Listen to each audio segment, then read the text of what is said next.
Hey, Mike here from Showboys. We're excited to bring you Showboys Gaming, a YouTube channel created for you to enjoy our exclusive gaming content. Anything from live streams to gaming videos will be found here. Go subscribe now so you don't miss out on any Showboys gaming content.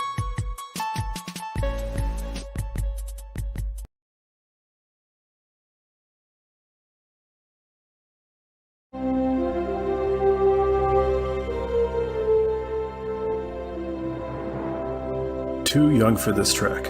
The final frontier. These are the voyages of MC, Troy, and Eric. Their mission to introduce Tyler to strange new episodes. To seek out the best and worst media in the Star Trek franchise. To boldly go where several podcasts have probably gone before.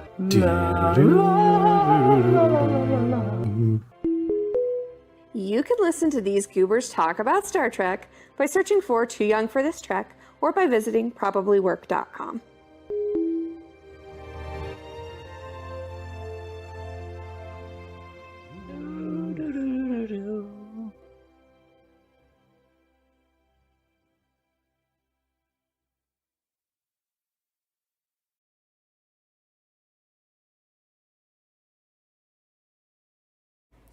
Hey, Nick from Showboys here, and I want to invite you to become a member of the Showboys Discord. Our Discord is the one-stop shop for all things Showboys, from announcements to fun conversations, and of course, memes. Come get to know the Showboys staff and our growing community of pop culture fanatics. We have something for just about anyone.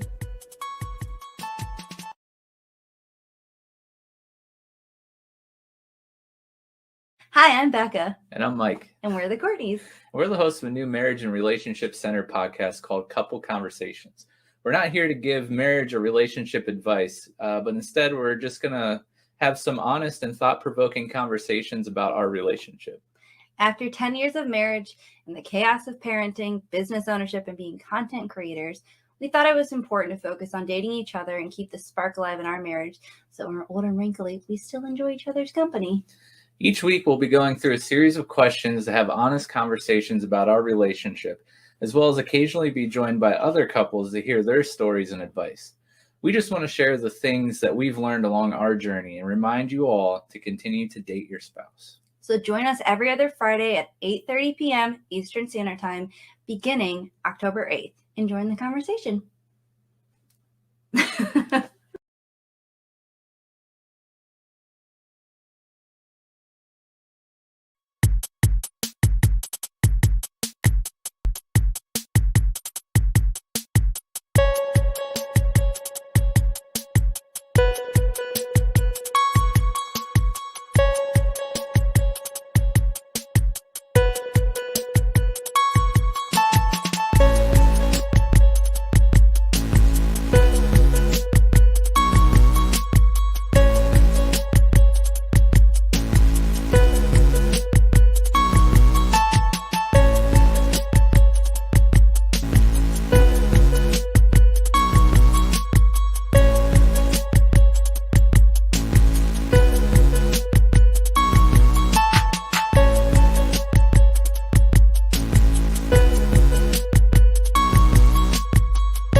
Yo, what's up? Hey, it's Mike from Showboys here.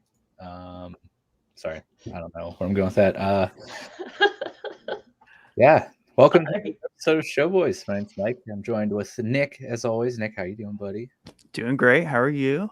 Not bad. And you may notice there's another third face on the screen you may have never seen before. This is Rachel Hanson from What the Finance podcast, also known as Rachel's Holiday in the Showboys Discord. Very active member of our little Showboys community. So if you're in the Discord, I'm sure you're familiar with Rachel. Yeah, welcome to the show. Thanks for joining us. Well, thanks for having me. Yeah, no problem. Man, we have a pretty fun episode tonight. So, like we do with all of our guests, we're going to learn a little bit about Rachel's podcast and the content that she creates over there with What the Finance. And then, she's a big fan, along with a lot of people on our Discord, apparently. We didn't know that this was such an untapped market, I believe is what you said earlier, Nick. Yeah, we're missing out. We need to dive deeper into this because it definitely stirred up a lot of conversation there and answer the boys. So definitely excited to get into that. But yeah, we're gonna take a journey into the final frontier and learn. Nick and I are gonna learn about Star Trek because we honestly don't. I mean, personally, I know nothing. I don't know how much Nick knows. I don't think it's very much. Enough to get by in life, that's for sure. This is also coming from someone who avoided Star Wars basically his whole life until last year. So who knows? After this episode, I might just do what I did with Star Wars last year and just watch Star Trek for like 6 months straight, nonstop, every day. That kind of turned into your winter project. So maybe this will be your winter project. True. This winter, and you'll just watch all Star Trek, everything. I think it's a lot, so good luck. It's true. It is a lot. Yes, but yeah, there like we've alluded to, there's quite the conversation going on in Answer the Boys, so I'm excited to get into that. But before we get into anything, we got to shout out our top tier patrons, and so yeah, thank you Tim B and Yusuf H. Your support means the world to us. If you're sitting there listening to this and you're like, what the heck's Patreon? I didn't know Showboys had Patreon. Well, we do. And you can go to patreon.com/showboyspodcast. It's a cool, neat little site that allows you to support content creators by subscribing monthly. We have 4 tiers, and starting as low as $1 a month, you are able to support the podcast. Each tier comes with its own set of perks and rewards and benefits, ranging from cool stickers to exclusive Discord channels in our Discord to exclusive monthly Patreon episodes, as well as even a chance to come on the show and talk about, movies or shows or whatever that you like with us. So there's a lot of cool things. We still actually have, here they are. The cool mosaic logo with, all of our favorite things we've talked about on the show. These stickers, we still got some to give away for, signing up on the Patreon. So come get those. We haven't made any more. They're not for sale anywhere. The only way you can get them is signing up on our Patreon. So go check it out. If you're not able to support us financially, we're just glad that you're here listening or watching.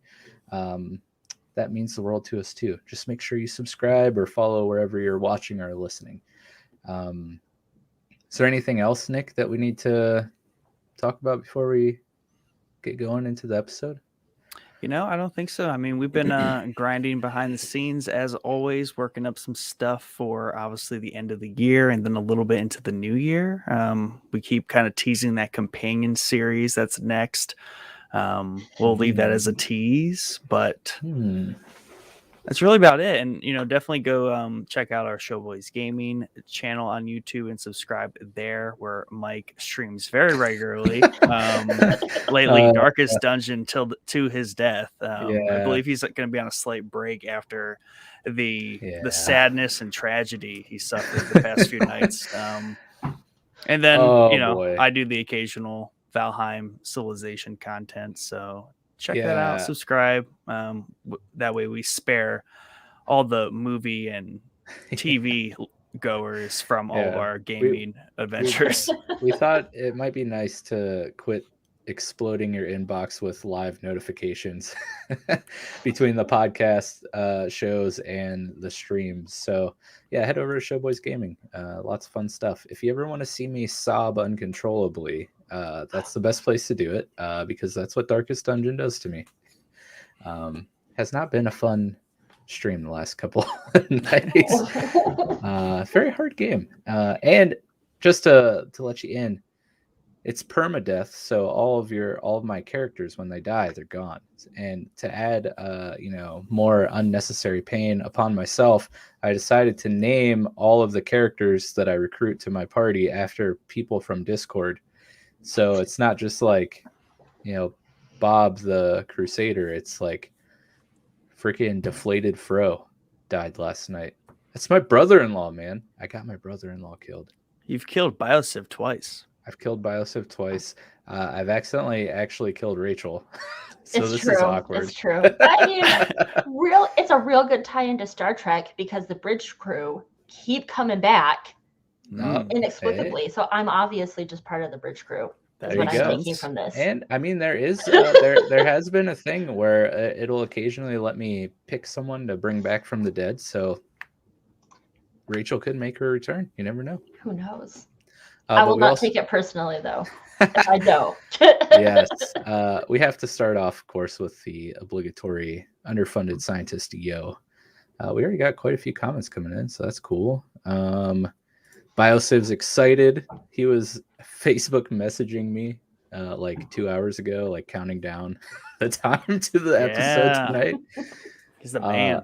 Underfunded, I think you're talking about my daughter's headband. Yes. I think is pretty cute. And then underfunded want to know who made the theme song. It slaps. I don't want to toot my own horn, but I did. Mike did. Thank you. Can we share, Mike? Like, I'll settle for weekends. Sure. I don't know what we're sharing. Welcome, Rachel. Your daughter, maybe? Oh. I don't know about that. And I feel confident in speaking for you and saying nope. Yeah, I don't know if it was can we share, Mike, or can we share Mike? Like, are you the object? Are you share the possession? me if you want? Yeah. Underfunded says, man, I've spent so many hours watching Star Trek. My mom was big into it, so we had reruns playing whenever possible in the house growing up. Very nice. And then Biosiv, enjoying the Patreon episodes so far. Good. I'm glad. Those are fun ones. Yeah. Nick and Chad just did a really huge episode on Ghost of Tsushima because, we don't talk about it enough on the podcast. Nope. Oh. Underfunded says, not his daughter, Mike himself. You said our own Mike. I get it now. All right. We got all the comments out of the way. Keep them coming. It'll be fun. We like interacting with you guys. But yeah, Rachel, why don't you tell us a little bit about your podcast, What the Finance? Yeah, thanks for asking. So my co-host Cheyenne and I have both been friends for like 13, 14 years. We've been friends for a long time. And for a lot of that amount of time, we were both very frustrated that we didn't have anybody but each other to talk to about money. Right, because either our spouses are just kind of like freaked out about money because it freaks us all out.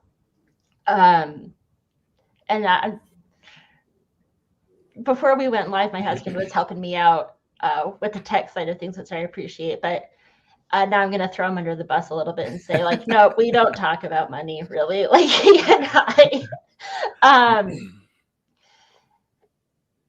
And after several years of these conversations, we started saying, we should start a podcast to talk about money. Because a lot of women, especially, like, personal finance is something that, like, we rate ourselves as a skill very lowly. But we all need to know how to manage our money.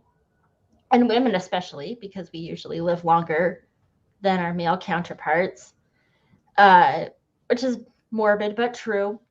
But that we didn't actually have like the space in our lives to start the show itself until the pandemic started. It turns out that commuting time was really taking out a lot of space that could be spent podcasting. So now I'm looking at my calendar here, for a little over a year, Cheyenne and I have been in your earbuds at least twice a month to talk about like different personal finance topics. So like how to set up a budget, what types of budgets are available to you. If you're going to take on debt, what's a good kind to take on, kind of just like that sort of stuff. And we've also started doing some episodes that are a little bit lighter because we both also like TV, like a lot. And so then we'll talk about like the finances of our favorite shows and things like that. So nice. That's cool. That's an interesting idea. Yeah. Yeah. And also we both have pretty bad language. And so the acronym for our podcast is also a clue for the type of language that you could find on our show. So nice. I'm waiting for Mike to slip up. It's not going to happen. It's a clean mouth, brother. Yeah. He's an iron wall when it comes to that. Yeah, you are a saint when it comes to the swear words. That's about it, though. No, Underfunded says, I have 2 daughters. I don't know if I could hand another one and not go insane. So, yeah. Even if you could handle another one, I'm still not going to give you mine. Got to put my foot down sometime. To you, buddy. No, tonight, my wife went to dinner with a friend, and it was the first time of her going out since the newest one was born. She's like 4 months old, which isn't a huge deal to me. She nurses though, and I think maybe in her 4 months of existence, she's taken a bottle once or something. So I tried to put her down, and she wasn't taking the bottle, but she fell asleep eventually. And then my wife came home and everything was cool. But yeah, that little girl, man, she's so stinking cute. And she's totally a daddy's girl, and I love it. It's so funny. Dang, already? Yeah. Which was great because our middle one, like, she likes me now, but she like really didn't like me when she was a baby. Our first one was like is still a big daddy's girl. The middle one's like, she tolerates me now. Like, we're cool. We're on good terms. But she's just like you, though. Exactly, which I don't understand. That's the funny part about that. And then the new one's just like, yeah, she's my little girl. But 2 for 3, not bad. Yep, it's good average. So the finance stuff sounds like it's all a lot of like personal finance stuff. Do you get into like investing at all, or is it all like how to manage your funds, how to budget, things like that? Does that even make sense? I don't know if I'm asking that. No, that totally. No, it makes sense to me. It's mostly personal finance stuff. We don't. Actually, I don't know. Maybe we have a collaboration opportunity here. We wanted to talk about investing, but neither one of us actually know anything about investing, like at all. And so we kind of like, but I know like in the Discord, there's the cryptocurrency servers, but we did do an episode on like investing apps. Yeah. You know, Robinhood, Acorn, like all of those ones. Yeah. We're kind of on the side of we don't feel awesome about them because there's like, you don't have to be a genius to invest, but you also need to know more than nothing. And they kind of go out there like, hey, anyone can do it. You don't have to know anything. Yeah. You've got to know something. What are you going to do? Yeah. That's a responsible way to look at it. Right. I love you got to know more than nothing. That should be the tagline of your podcast. What the finance? You got to know more than nothing. Right. So it's valid. So we don't really give any like investing advice because neither one of us do it. Mm-hmm. And we don't know anybody really who is like an avid investor. Yeah. I mean, right. Like we're kind of just starting to get to the point in our lives where most of the people that we know have like signed up for a 401k through their employer. So like, well, that's the thing about, right. Like when you do that, right. You don't have to know anything. Right. True. Right. That's the nice thing about that. But the sad thing is that obviously, like there are people that invest and they invest on their own, or they give money to like a brokerage and they invest it for them, kind of like a 401k. But I guess the sad part is it's hard to get people just to even put any part of their paycheck in the automated 401ks that sometimes their employers offer, let alone convincing people that they should have like a savings account to some degree. So like to me, there's just so much that is not talked about. Like you were saying why you even made the podcast. There's so much that isn't talked about. That's just very basic stuff before you even get into the realm of investing. That's underappreciated from the start. So I think it's really cool that you guys just wanted to tackle just the personal finance stuff, because in my opinion, that's the most important part. Yeah. Because I don't think investing is tricky in that you should probably have your personal finances in order first. Exactly. And I think another thing that we end up talking about a lot, because we're both pretty left-leaning humans in a lot of aspects of our lives, is that like, yes, saving is important and budgeting is important, but also you can't necessarily budget your way out of poverty. Right. And like wages haven't kept up, right? Like haven't kept up with inflation. And so another one of our motivations was like, you see all these people on social media that are, like if you haven't saved 6 months of your salary, then you're doing it wrong. And there's one person that has kind of made a big splash. She's, I guess, compared to me, relatively young, and is like, yeah, I can retire now. And if I can retire at 27, then anyone can retire. Like, come on. If it was that easy, yeah, exactly. Like if it was actually super easy, then a bunch of 27-year-olds would all be retired. Yeah, there's so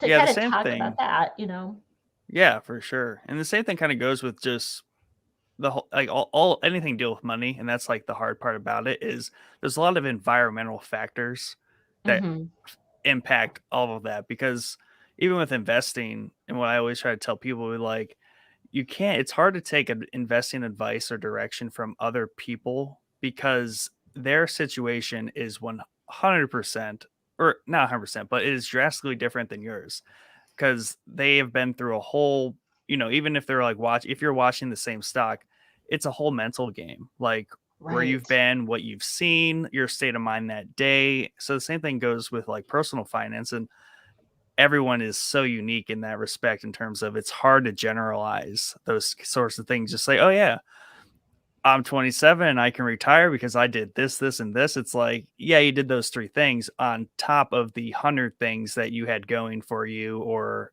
based on your life situation. So it's hard to generalize and say this is the 3-step approach to personal financial freedom, is what people always like to talk about these days. It's a buzzword for sure. But and the other thing that we do too is that I've talked about this in Discord, but like I also have kids. I have 3 kids. And my co-host and her wife have no kids, and they like plan to keep it that way. So we kind of talk about that too, right? That like the advice that you might get as like a married person with no children is completely different than the advice you get with children. And like the stuff that I see is all like, oh, hey, women, you should quit your jobs and do this homesteading and only cloth diaper your kids. Well, I would like lose my ever-loving mind if that was what actually ended up happening. But we all want to say that like there's this super easy way to not be in debt and all this other stuff. And so some of our approach is also just like, hey, if you feel like you're doing it wrong, like it's fine, because probably you're not, like, because like Nick, you were saying, all those environmental factors, like it's not exactly the same for everybody. Yeah. So, and I think even that's like you're talking between just married and parents, but like then you can even go with like, well, parent of 1 or parent of 4, or like, yeah, Right. it's everything is so dependent on life circumstances that Mhm. yeah, it's very hard to generalize anything.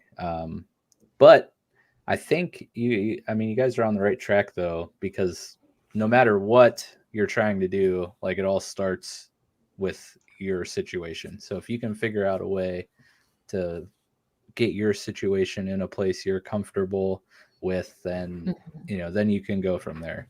But I didn't mean to interrupt you, Nick. Go ahead. No, I was just gonna say, and I think that kind of alludes to also why it's so hard to talk about money with people in general. Like, it's hard enough to talk about it with sometimes your family members or even your spouse or someone you live with, let alone talk about it with a wider audience, right? And to the point to where you're giving advice to some degree. And I think that's because we always kind of talk from the perspective. I'm like, oh yeah, this works, right? But we always leave off that bit at the end, which is fine, but it's the for me bit, right? So like, I do this because it works for me.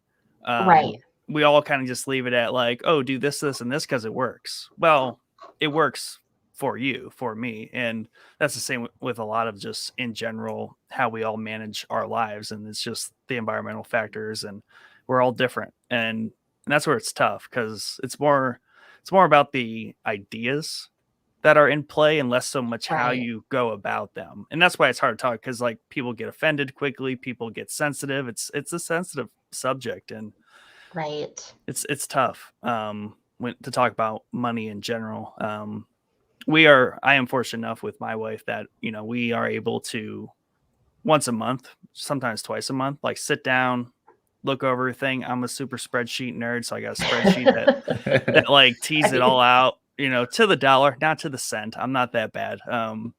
Whereas my sister, like, she still balances her checkbook. I'm pretty sure, at least as of within the past like few years, I know she still balances her checkbook to the cent. Wow. Which is great. Cool. But like, yeah, Good for her. That's awesome. Yeah. But yeah, there's just so many different ways to slice that. It's such a tough thing to tackle, and it's very cool that you guys are taking a stab at it in some capacity because something is better than nothing. Just as Mike's new tagline for you guys is just got to know a little bit more than nothing. Yep. Pretty much. But even at the very least, like at least you guys are putting the thought into people's heads like, oh, maybe I should be thinking about these things. Maybe, I haven't really thought about good ways to budget Right. monthly grocery budget. Like that maybe could be a cool idea. Maybe I should talk about that or think about that a little more. But to go back to the whole circumstance thing and sorry, No, my good. throat clears are ridiculous the last few days, which they're already ridiculous anyways, but like, yeah. I'm so sorry. They're probably so annoying. But at least I'm self-aware. Like I know a couple people who have like gotten out of debt using the infamous Dave Ramsey method, which like I mean, hey, he's got a system that worked for him, works for a lot of people. But man, I can't stand Dave Ramsey. And I love you. I love going on the like social media posts that my wife and I love to do this. We'll go and look at some of the posts he makes and then like read through the comments. They're hysterical. But yeah, it's just like I think with a lot of things in life, people just need to like, I feel like a lot of people take things very black or white in terms of like advice that people give. They're like either, yeah, that's amazing and that's perfect, that will work, or no, that's so dumb, there's no way that will ever work, instead of looking at everything like, hey, this is an idea, let's think about it, maybe it'll work, maybe I can like modify it to my life situation, or like I don't know. Right. But I don't know where I was going with that, so yeah. Good point, Mike. I don't know. I just wanted to talk about Dave Ramsey because I can't stand that guy. Yeah. Well, I mean, maybe a little bit 2 points like that. Like there's these like methods, right, that work for people, and sometimes they're just too linear or they're just too restrictive on our lives that we still have to live. Because like obviously you read these articles where it's like, oh, this is the 10 things that people who are millionaires by the time they're 30 or they retire by 40 that they do. And it's like, okay, I could do these things, but one, I'm not gonna live in a mini house, right? That's like 500 square feet. There's just all these things that I'm not going to deconstruct my life and like I don't know, move to Montana, live off the land. Like that's just like the degree that some of these go to, or it's where it's what's like wrong with Montana, bro? Not offend all of our Montanians. What are they even called? It's okay. Kanye's or Ye's ranch is for sale out there in Montana. If anyone would like to purchase it for a cool many $1 million. My favorite Dave Ramsey thing is like, he's like, don't buy anything unless you could pay for it in cash. And it's like, dude, no one's ever going to be able to buy a house. Like, right. Yeah. Like owning property is a good investment. Like, but if you're going to take that approach, no one's ever going to make that investment because no one has like, in our area, like $180,000 laying around for like a decent house. So it's like some things Dave Ramsey puts out there are great. Like you should pay off your debt, and it's probably easiest to start with the smallest debt and then roll that what you were paying monthly for that debt into the next thing you have to pay off. Like that's a good strategy, but like I can't just go and buy a car with cash because like I'm not a millionaire. Even if I got out of debt, like I wouldn't be able to feasibly do that.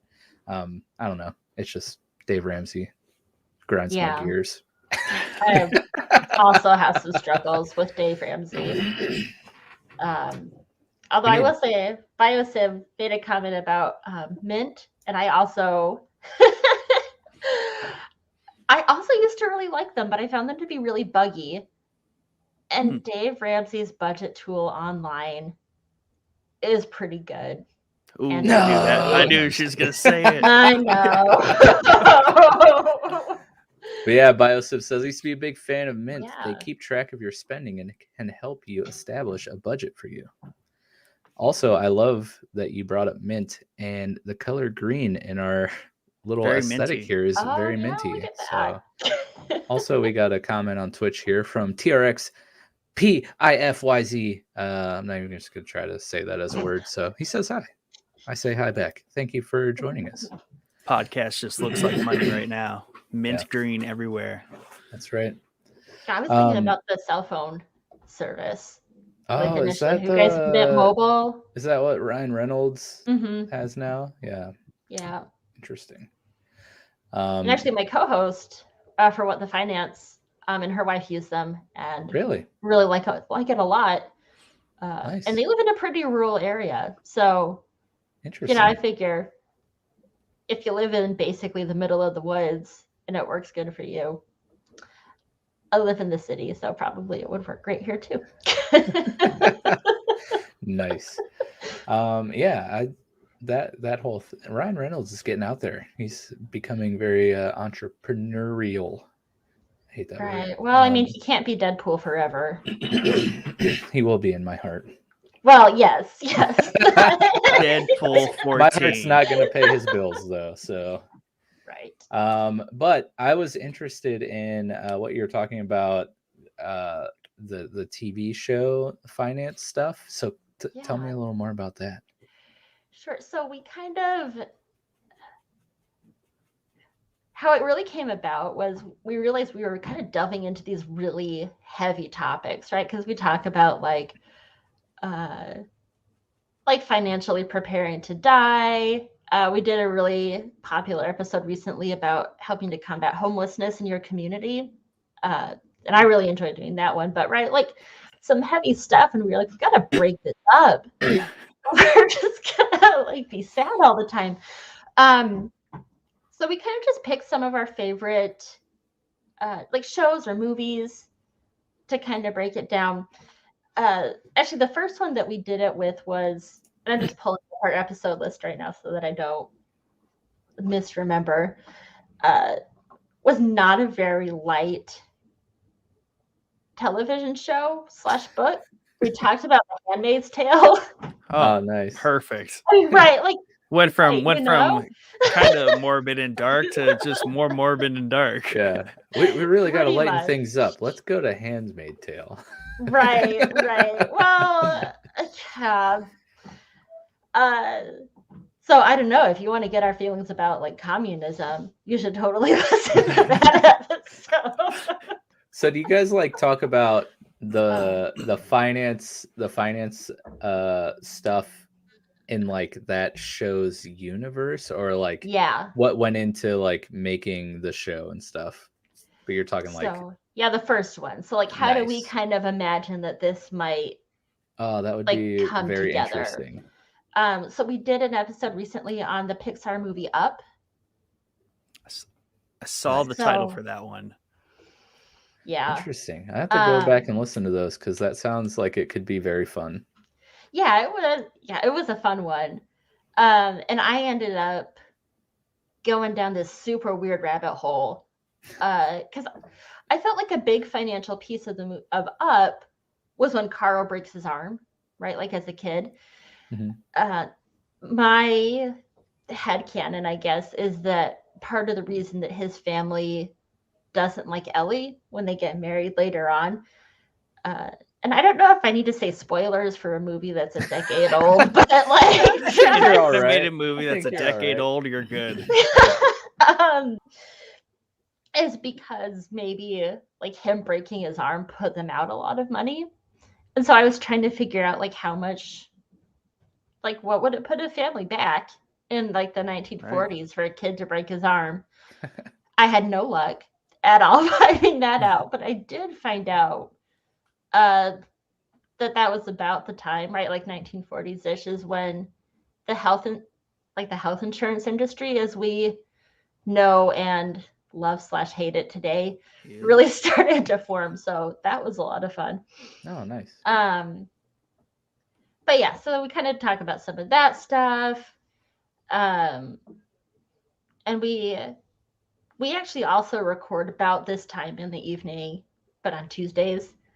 So if we end up getting kind of sleepy, then it's just like kind of a slippery slope down into like feminism, and we talk about toxic masculinity and some stuff. Oh, yeah. Like that, Oh, you nice. know, like So you that's where the do. good stuff comes out. Right? Like Yeah. like you do when you're tired, I guess. Yes. But yeah, so we actually this week recorded an episode about Gilmore Girls, Okay. which I'm guessing that you guys are maybe not I've seen. Yes. giant fans, but Mike's My a huge wife fan. loves it. I used to be a bigger fan when I was younger, but you know. it has lost its appeal. Yeah. Yeah. But then we have a few others in the pipeline that we'll take on Friends, I think, at some point, Oh, nice. which means that I probably should watch some Friends. Hey, I am actually not a fan of Friends. Probably controversial, but just not a Well, big I'm fan. glad to have some company. Yeah, I never really like got into it. Yeah. I just think that's such a fun idea, though, to dive into some of our favorites / like pop culture favorite like cinematic universes and be like, what actually goes on financially here? Right. And I find myself doing that, like while I watch shows, like especially when it touches on a specific topic where like something happens in the show and it's during a different time period. I'm like, wow, like either I know or I wonder. It's like, what would that be like back then? Like that would either like suck or like, oh, that wasn't so bad. Like just the perspective of the period. Like how does that situation go down versus it going down today? Dude, right. this is gonna sound really dorky, but I was watching a video today. I posted it in Discord. Let me see what it's called. NASA's stunning discoveries on Jupiter. Hold on, I gotta make Discord bigger. Okay, on Jupiter's largest moons. So yeah, I was watching a video about Jupiter's 4 largest moons, and realized that 2 of the locations in the expanse are actually moons on Jupiter, and those are the real names, which I didn't realize. Kind of makes Io sense. and Ganymede are actually the real names of 2 of the moons from Jupiter, which is really cool. So then, as I was watching that and learning about Io and Ganymede, I was like, man, I wonder how expensive, because they're talking about sending like satellites and stuff to, here coming up in the next couple of years, to like do some more like research on the icy nature of one of them. I forget which one. But then I was like, I wonder how much it'd cost to like send a rocket, like a ship, like the Rossi. Like, how much would it cost in fuel to send the Rossi out to Ganymede? And then I was like, how the heck are they like financing all of the space travel in the expanse? Like, because they're just zipping around everywhere with these like, but they cover fusion that reactors. Like, I don't know how any of that works.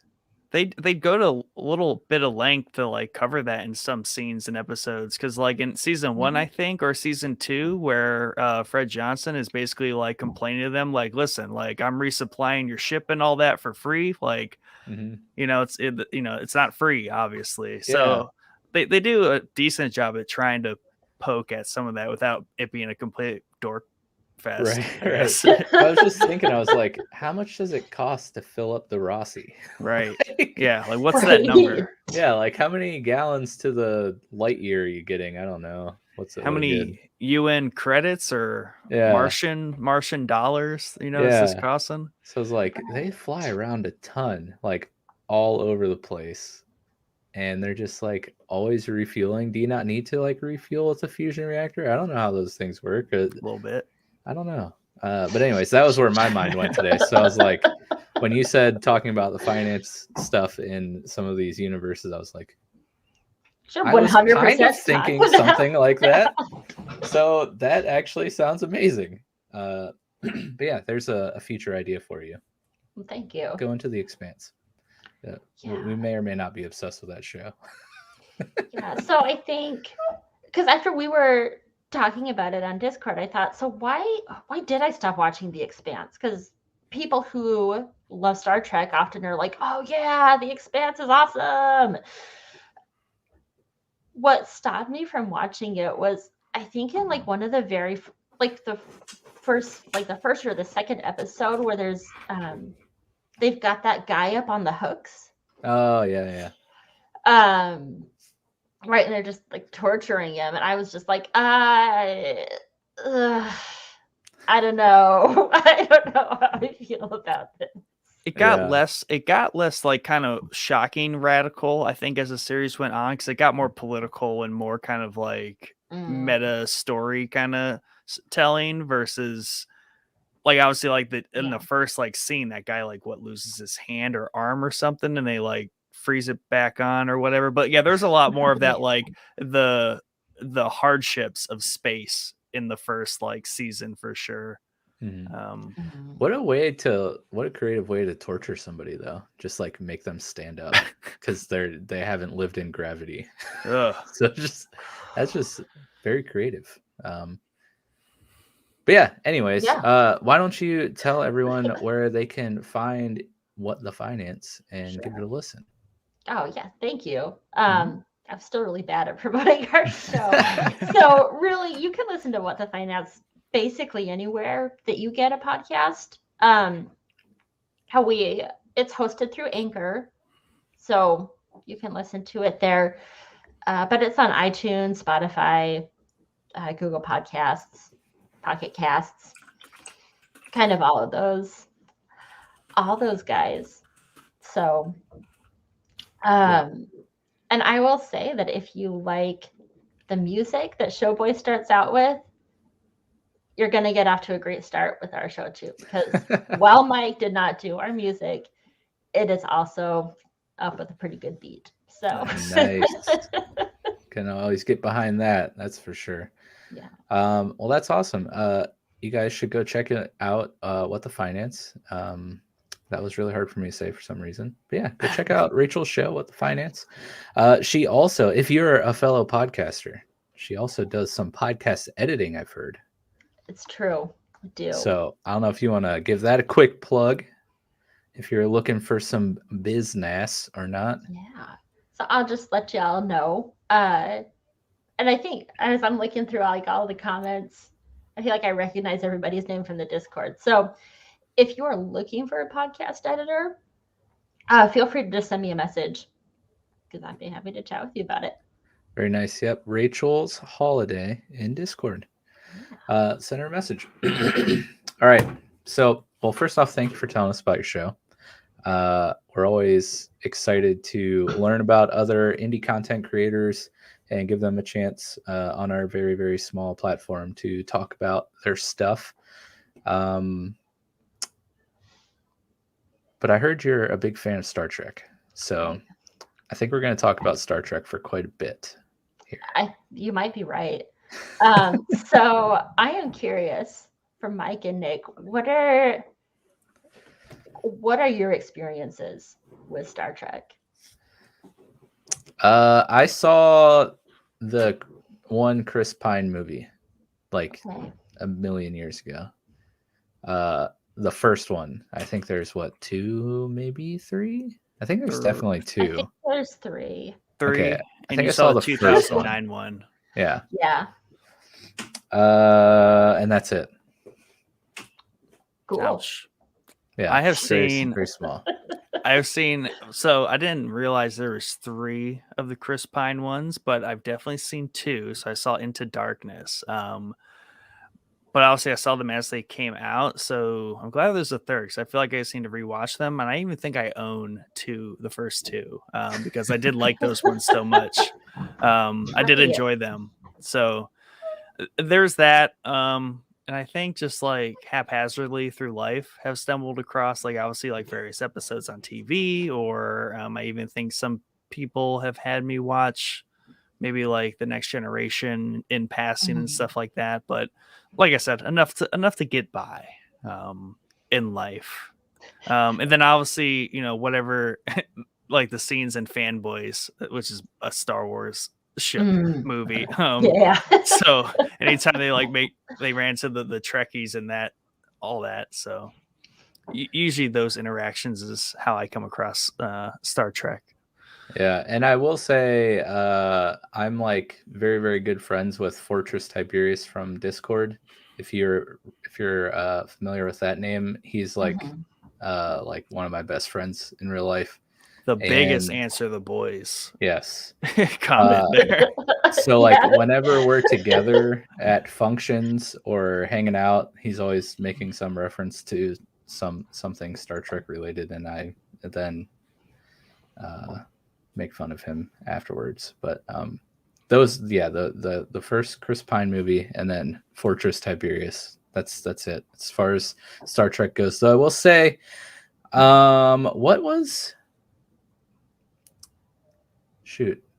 was some sort of thing that happened over the summer where they were announcing things, one of those things where they announce other things.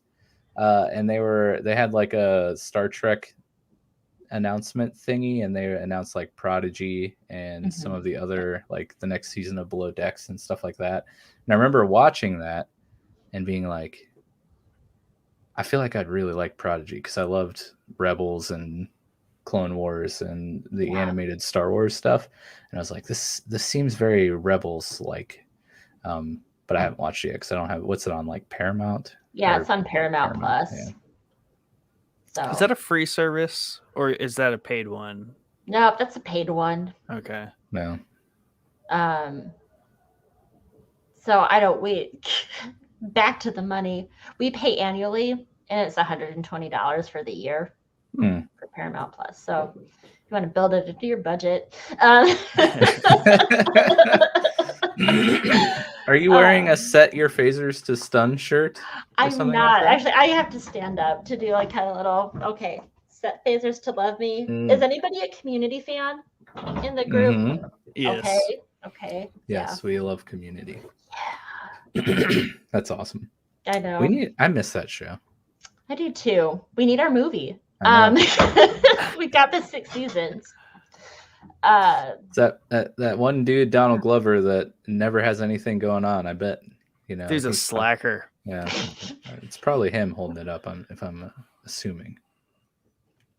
But anyways, So why don't you tell us like what's new with Star Trek? I know I've seen a few articles here when we're scouring the internet for newscast stories. There seems to be always something floating around out there with new Star Trek projects. So is there anything new that people should be like getting excited and hyped for? yes. So I've been sharing on Twitter. This is a super exciting time to be a Star Trek fan. Of course, Mike, you just mentioned Prodigy. It also airs on Thursdays, and its 3rd episode aired today. And it is fantastic. And I think really if you're not philosophically opposed to being an adult who watches a show that's made for children, and I am not one of those people, I think you're really going to like it. This Prodigy centers around a group of children who find a Starfleet vessel and then steal it. Oh, nice. So sounds very Ezra Bridger like. You're not wrong. It's totally Ezra Bridger like. So, but it's like all well-made children's shows, right? Like it's got like those little hidden gems for the adults, so it's not just like nice torture for you to watch because you're watching it with your kids. But I will also say, compared to Lower Decks, which I'll talk about next, it is actually something that your kids are really going to enjoy. Now, my husband and I, we actually spent about the first 3 years of our relationship as our only date being watching Star Trek and eating pizza. Nice. And we got married after dating for 1.5 years. So I guess it like worked out okay. But right, so like when we started having kids, we're like, okay, we've got to get these guys involved in Star Trek. And they've all just been like, I don't know. And they are all like super into Prodigy. So nice. As parents who are also Star Trek fans, like that's great for the adults in my house. But so if you haven't started watching it yet, right, there's only 3 episodes. So you're not really missing out on a ton. It's brand new.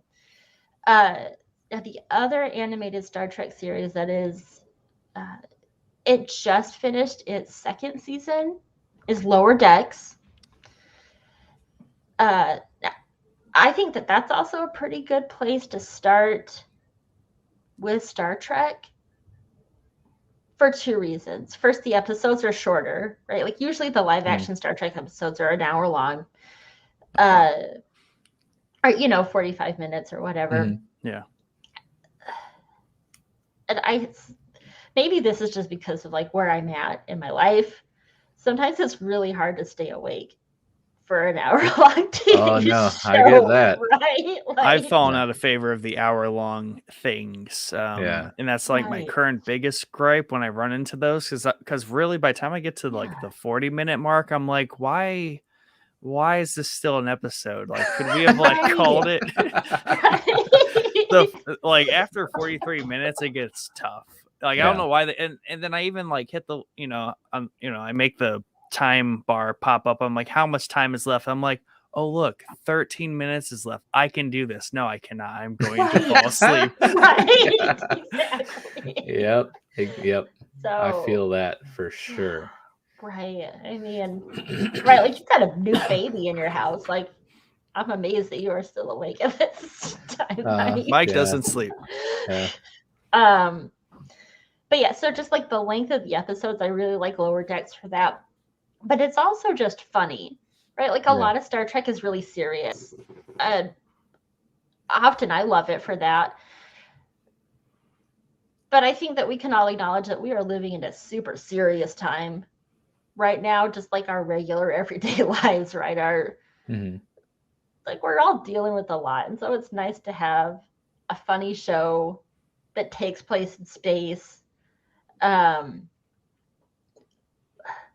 Lower Decks is a show that I'll watch with my kids who are 7, 5, and 3 because they're still a little bit too young for a lot of like the adultier jokes to sink in. Or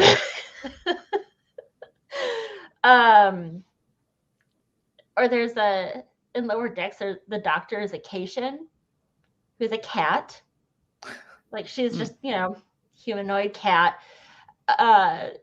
Almost all of her lines are just like completely bleeped out. Like she's just got such a potty mouth. It actually bleeps them out like in the episode, or is there an unedited version? I haven't ever seen one. Oh, interesting. So it's like actually bleeped out. But right, like if you're a grown-up, you know full well what is actually coming out of her mouth. But my kids just think it's super funny. I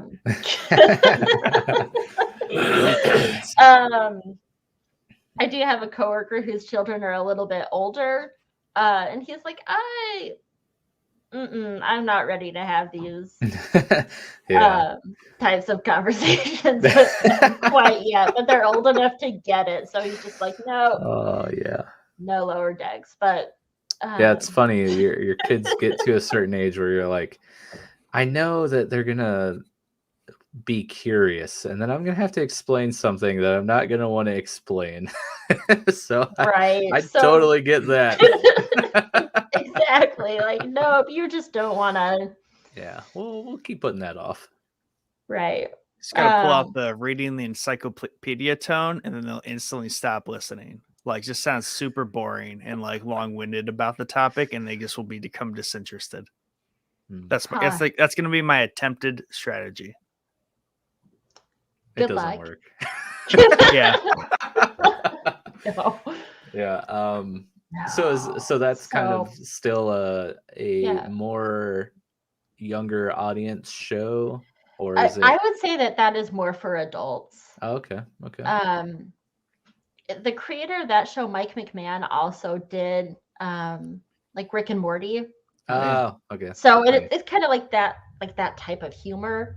Oh, Star Trek, Rick and Star Morty. Trek. All right, sign me up. Here we go. That sounds pretty great. Not gonna lie. So yeah, so it's really good. And they make fun of a lot of the diplomacy and stuff like that, which can be. I just find it to be really delightful. And also, because Mike McMahon is a huge Star Trek fan, there's a lot of like these little jokes that they're always funny. But if you're kind of familiar with the universe, then they'll. Sorry, I'm just laughing at Underfunded Scientist. He's like, for real. Like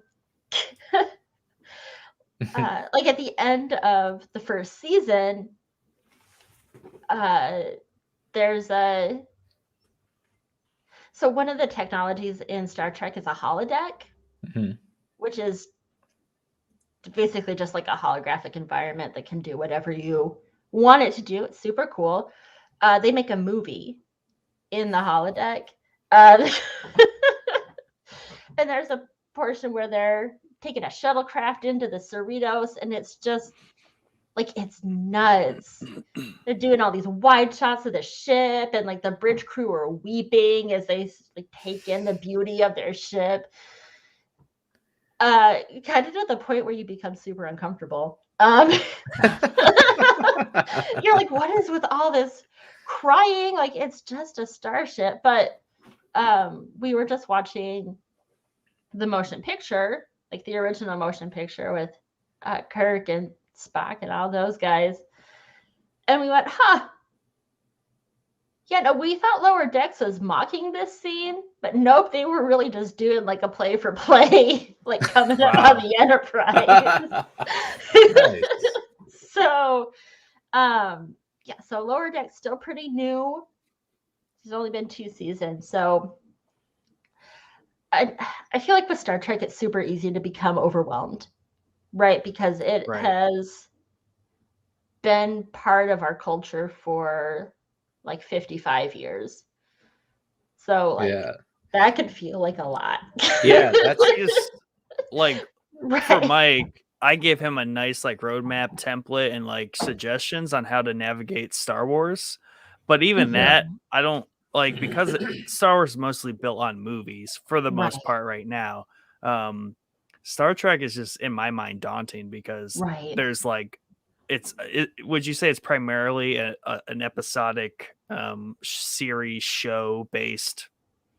Yeah, like, see, that's the tough part. It is. So it's a lot like there's time travel and it's like Doctor Who, right? Like Doctor Who has been again about the same amount of time, and it feels like it can freak you out to try to like get into it. Like so that definitely was a big thing for me when I went back into Star Wars. Like I had seen the original trilogy when I was a kid, and then Rogue One when it came out in theaters, but avoided everything else because I didn't want to like it because everyone else liked it, type of deal. But watched season 1 of The Mandalorian, then we did the companion series on season 2 of The Mandalorian, and I'm like sitting here starting the companion series. I still was about as interested as I was in Star Wars when we started it, but then like talking to Nick and like learning all of the like deeper stuff that was going on, I was like, actually, I really like this crap. This is like totally what I love about franchises. So now I need to consume it all, and I had to have Nick like tell me where to start, because I'm like, there's a lot. I don't know what do I need to do. So then like looking at all the Star Trek stuff, it's like you said, it's probably more so just because of all the different series, and then like you know, that's a lot of episodes per series, and then you're like, where do I even start with this? So yeah, maybe I might need a roadmap. I'm trying to make one afterwards, but I need a just star map, I should say. I mean, I'd revised and put some thoughts in the one I made Mike for Star Wars. It's kind of hard because like there's a lot of caveats to be like, well, if you watch this first and then watch this, like that's different than switching that order around. So I feel like that might be the thing with, I feel like Star Trek, there's like layers that need to be built of understanding.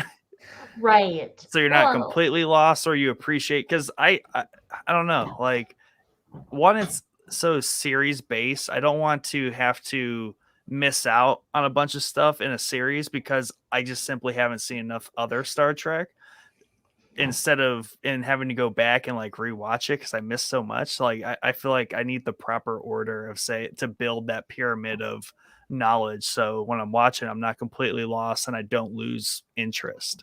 And perhaps they haven't done this on purpose, but I think that CBS has actually made that endeavor a little bit more challenging with Star Trek, because darn you, CBS. I know. So there's another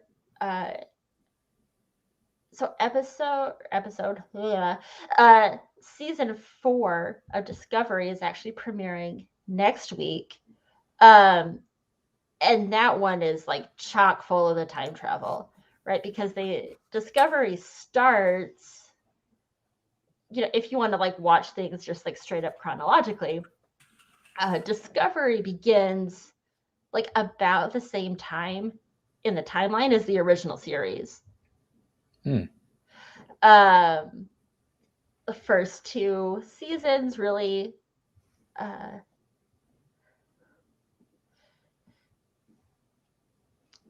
I got it. Can I click on this? No. Okay.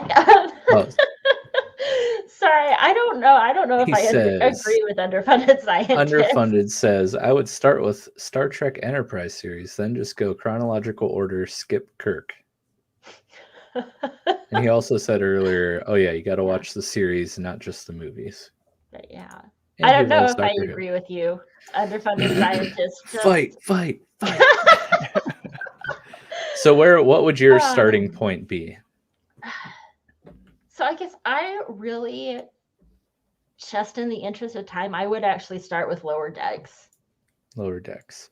I'm looking at Discovery on IMDb because I was thinking about Sonequa Martin Green. I was like, I'm pretty sure she was from Walking Dead, and then right after her character died in Walking Dead or whatever, she jumped onto this Discovery show. Yeah. Pretty much. And I looked up always Lower enjoyed Decks, and it legit is Rick and Morty, Star Trek, even animation style. So, and Sonequa Martin Green is just a phenomenal actress.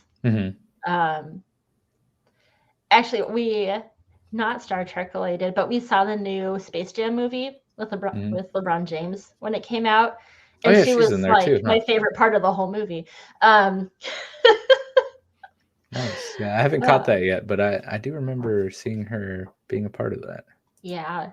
And I guess as a side note, that movie also made my husband and I both feel just like extremely elderly because there's a Game Boy, right? Like in the beginning of the movie.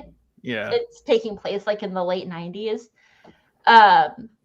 And the Game Boy is in color. And my husband went, Game Boys weren't in color in those days. And then all of our kids like jumped right on. They were like, what do you mean TV wasn't in color when you were kids? Like, no, just the Game Boys. Yeah. Oh, that's hilarious. Right around the time that the new Space Jam was coming out, like we went through the drive-thru at McDonald's or something, and they were giving out Space Jam toys, and so our kids were like, what's Space Jam? And we're like, okay, well, let's watch the first movie. And we put it on, and I was like, oh man, this does make me feel like about 100,000 years old. Such a good one. Yeah. They loved it though. Good. That's good. But yeah, she was in that too, and she was probably my favorite part of all of that whole thing. So before we go on, what did you play on Game Boy? Are you a big Game Boy fan?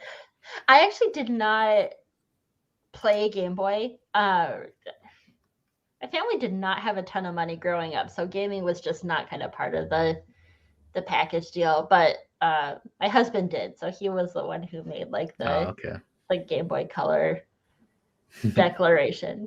Nice. I guess going back to the money, I'm the oldest of 6 and he's the oldest of 3. And it turns out that doubling the number of kids in your family means that there's a lot less money to go around. That makes a little bit of sense. Yeah. That math checks out. Yeah.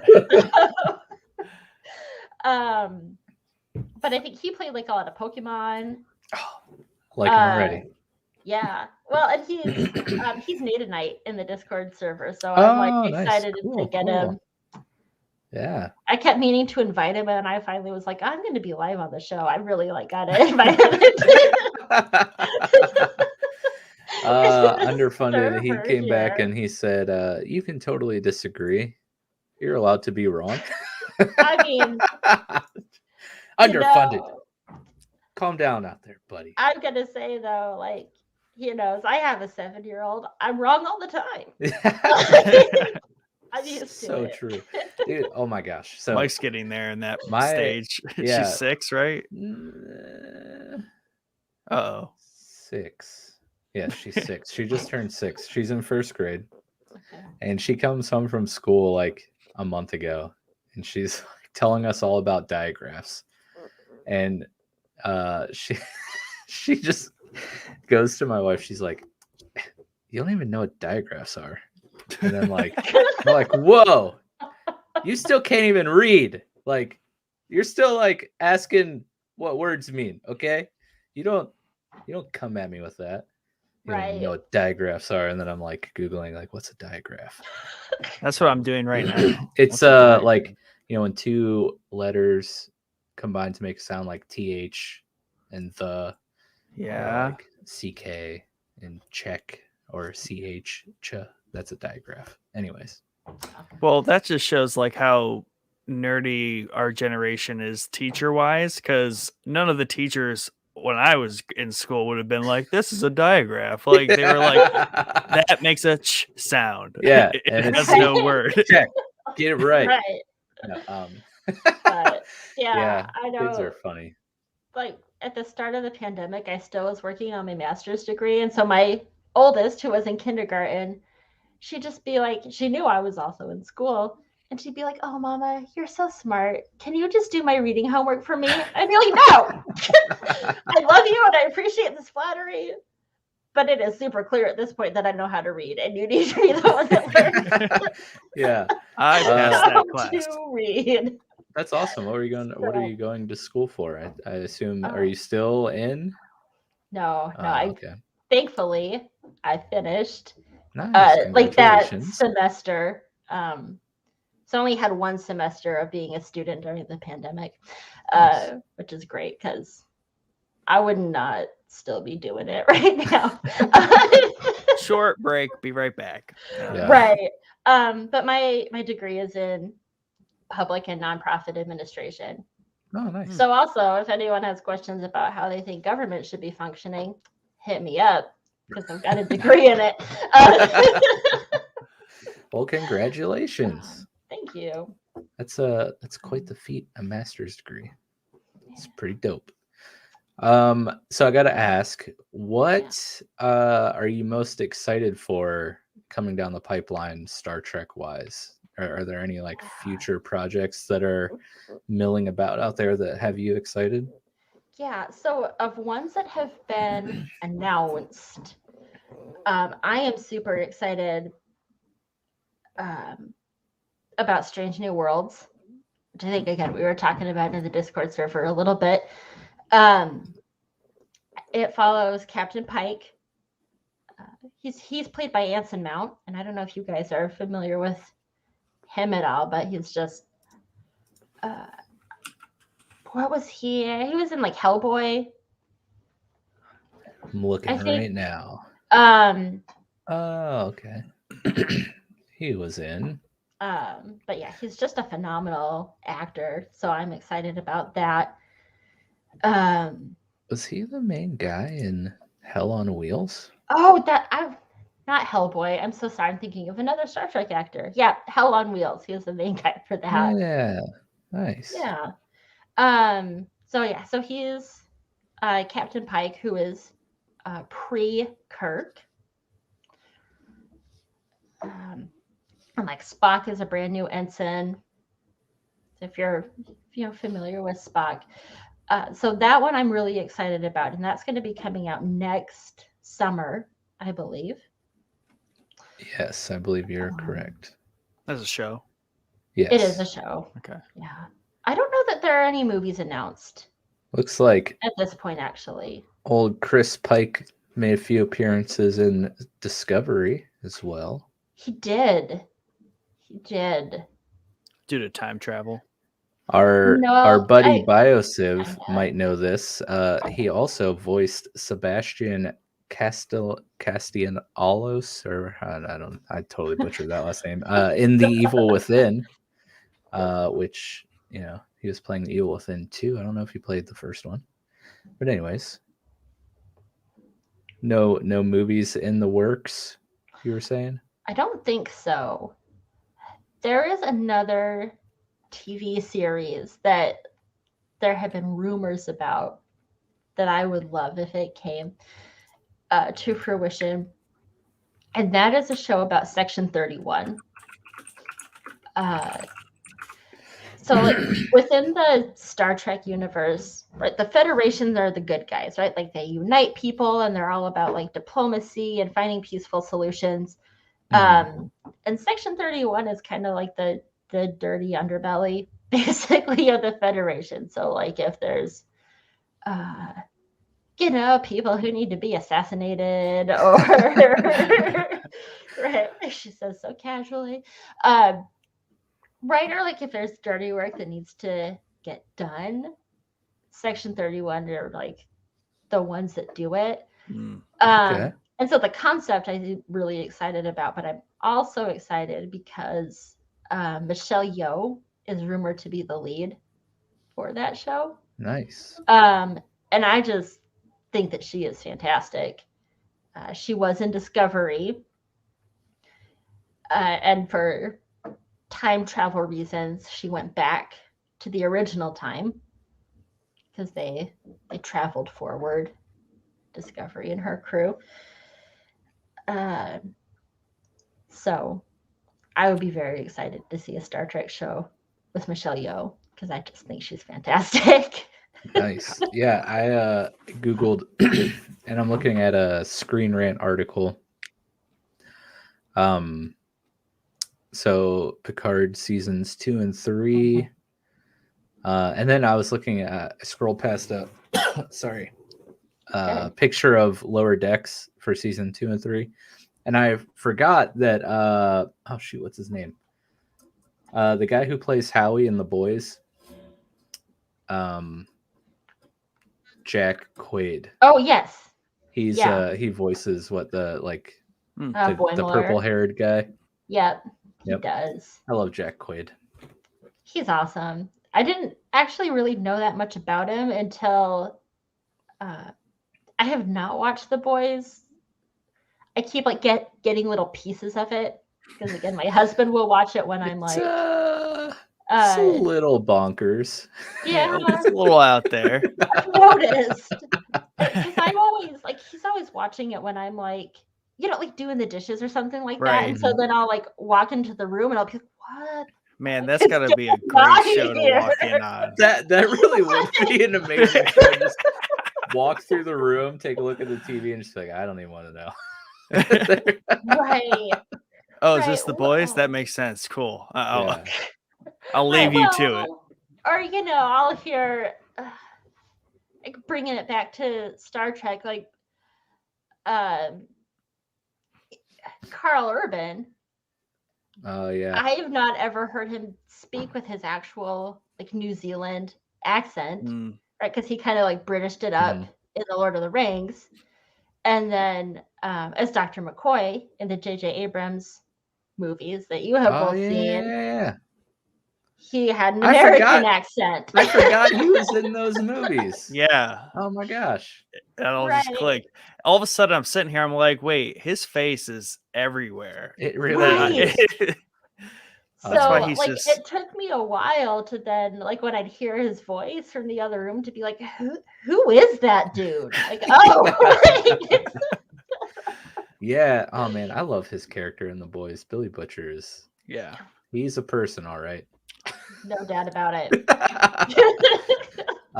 But continuing to scroll down this article, there's a Starfleet Academy that's referenced as a dormant project. But what do you know about this Starfleet Academy? Do you know anything about it? I keep seeing rumors about that one as well, kind of within the fandom, but my sense is basically that they have no clue how to make Star Trek be college life, because that's what the Academy is, right?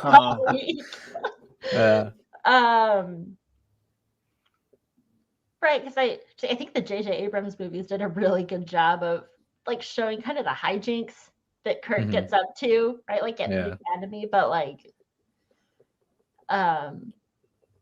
Picard, who I love, and he's a great captain. Whenever he talks about his time at the Academy, it is always super boring. I mean, and the stuff that turns him into a good diplomat, right? But he's friends with the gardener, and he's not Kirk, basically. Right? It doesn't make for good TV, right? If you're making a series about a bunch of young adults going to college, basically. So My sense is that they don't really know what to do There's with another, Starfleet Academy. yeah, there's another blip in here about a wharf comedy that might still happen, Like a fishing wharf. like a No, character wharf. so yeah, WORF. He's a Klingon. Yeah, you were so right. I remember. Picard was totally a college beta. Mhm. Yeah. Yeah, I mean, like a wharf comedy, I would also love to see because I feel like he didn't get as much comedy in Deep Space Nine. But in the Next Generation, he's the chief of security, and like so much of his stuff is just comic gold. Like it would be great to see just a full-on comedy about this super serious Klingon warrior. Or just so one of the characters in the universe is Q, who is like an all-knowing, all-powerful being that shows up periodically to make mischief. And whenever Worf is in those situations, he's basically just like, what the fuck? And I'm sorry, but like what is going on here? Nice. This is not appropriate for a warrior. And you're just like, this is so great. This is awesome. Right? It's like him and Robin Hood or like, right. That would be great. But I haven't heard anything about that. Yeah, there's a little blip about, of course, Star Trek 4. And then this is a big rumor that I've seen floating around for a while is Quentin Tarantino Star Trek something or other. So I know, I keep hearing that too, and I don't. That'd be wild.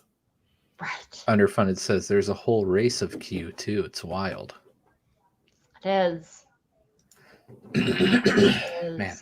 So excuse me. So they use because obviously I think is it Into Darkness they do a little bit of time travel because I remember like a scene with like two Spocks in one of the movies I saw. Maybe I did see a third one. But how does that work? I'm trying to remember. Because I guess like my his general Force wonder ghost or something. I don't know. Yeah, but I was just wondering, like, are they like consistent with like how they do their time travel? Because really, ever since like kind of Infinity War or whatever, when they kind of like went down that rabbit hole of kind of like breaking that wall of being like, all right, this is how you got to properly do it. So I always kind of wonder, like, you know, one is like Star Trek consistent with it, like how they handle time travel, and then like, is it one of those situations where they are okay with being like, oh yeah, I'm Nick and this is the other Nick of future Nick and we're all in the same room and we're aware of each other? Or do I have to hide from future Nick and like make sure he doesn't see me or it's all going to break? Yeah. So just imagining a bunch of Nicks hanging out. Right? Nightmare. Yep. So that is actually like a huge plot piece in Enterprise. Which, right, was it Underfunded that was talking about that, or was it? Yeah, he said start with Star Trek Enterprise series. I couldn't remember if it was Biosiv or Underfunded Scientist, so sorry, guys. But yeah, that's a giant plot point in Enterprise. Yeah, you're so right. So one of the big plot points is that there's this temporal war going on. So people keep coming from I want to say like the 28th century to make sure that Archer and his crew of the like very first ever Enterprise do everything that they're supposed to do so that the Federation will form. And so how they handle it, there's like, you don't see it a ton. And of course, some of it was practical, right? Because Enterprise was running, I think it ran 2001 to 2005. So, right, like the graphics were not exactly there to maybe do time travel in the way that they would have wanted to do. But you'd there's kind of a recurring character who will periodically come up and be like, hey, if you don't make the right decision, like, boom, suddenly we're in the future and this is what's going to happen. And it's just like a wasteland galaxy. Nice. Classic. Yeah. So Batman. Just have visions of the Yes. desolate future. Pretty much, or like an Iron Man style thing, right? Where all his friends are dead. And oh yeah. Yeah.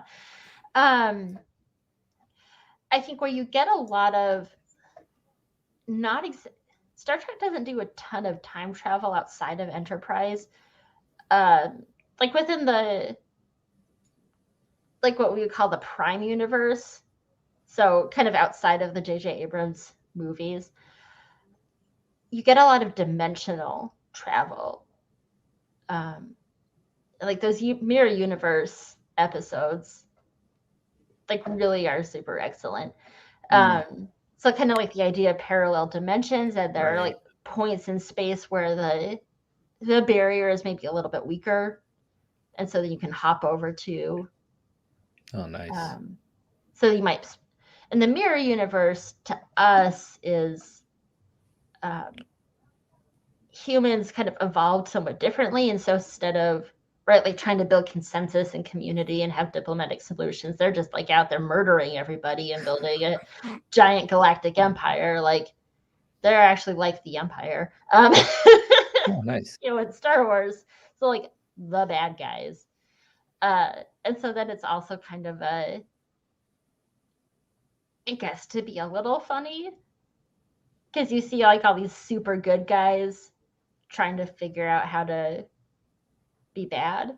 I guess that makes sense. Like, okay, so there's a little more of that, like that dimensional travel. That makes sense. And okay, so that's easier. That's an easier thing to kind of explain yourself through when there's just like, oh, it's a parallel reality universe, so it's not necessarily the same timeline jumbledness. But like Underfunded said, they do a good job, or at least try to keep it all in order and not too many loopholes, plot holes. Right. So you're not running into a lot of that.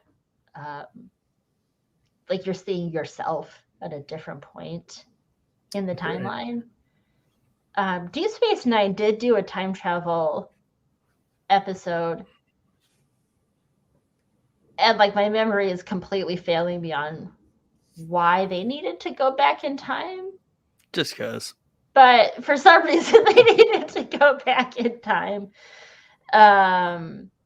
Oh, and yeah, Underfunded. I'm glad you commented on that, because I wrote that down. I wanted to make sure to talk about it. Underfunded says here, Picard lives a whole other life in an episode. Yeah, and he commented on that in the Discord too. And I feel like Star Trek kind of just like dances around time travel a little bit. Probably one of my favorite episodes of Star Trek ever. The Inner Light, the Enterprise, which is then crewed by like Picard and Riker and all of those guys.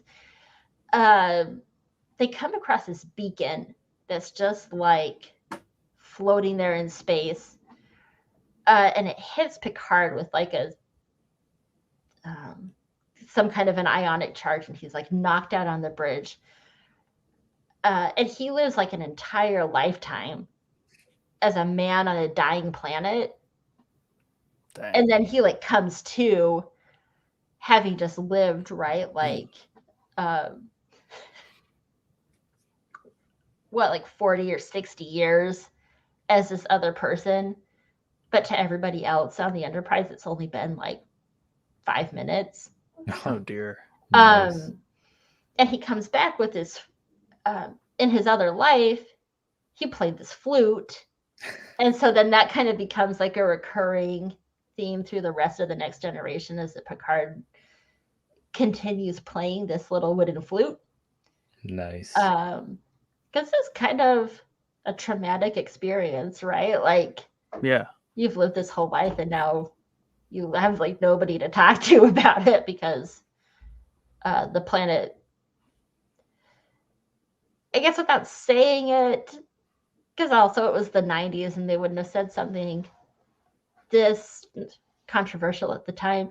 The planet basically like succumbed to global warming. So like people are slowly dying from like radiation from the sun. So yeah, like nobody he could talk to about this experience, but he's got his flute that he can play. That's such a cool concept. Yeah. Underfunded says such an iconic episode, and the prop flute sold for some ridiculous amount, and it was literally PVC pipe. But it was the flute, though. That's what made it. Hey, that's all that matters. So I think one thing that I want to know, excuse me, is like what makes Star Trek so special? Like what kind of defines it? What's the defining characteristic? Like what is it about Star Trek that draws you in? Like you have Star Wars. It's very much like, you know, space fantasy. The story of good and evil, and how to it starts to bleed into like, well, is there really like definitive good and definitive evil, or is it possible to live in this gray space where, like, you know, not everything the Jedi follow is like 100% like correct, like, you know, and not everything that, you know, the Sith do is necessarily super evil. Like, I don't know, there's like a lot of hope, and there's some like I particularly like the space politics of the prequels. But like, what about Star Trek, like in those veins, kind of draws you in and makes it so great? So I really like Star Trek because I think almost more than other science fiction series, it shows humanity, like, what we could be at our best.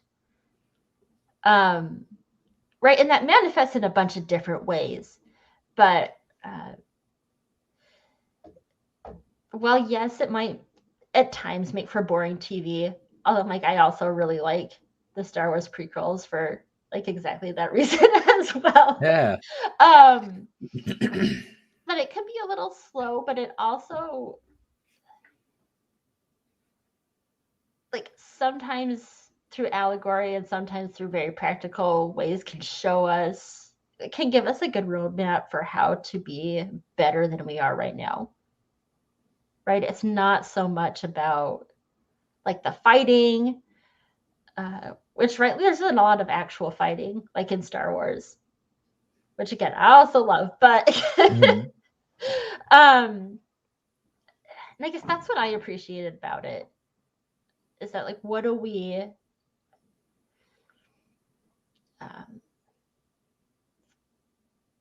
and now I'm thinking, if this is a podcast, I would totally edit out this whole long pause, but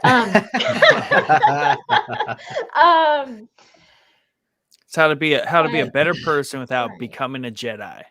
Right. Because that's a lot of work. I mean, right. Like, who can be a Jedi, really? Not Anakin.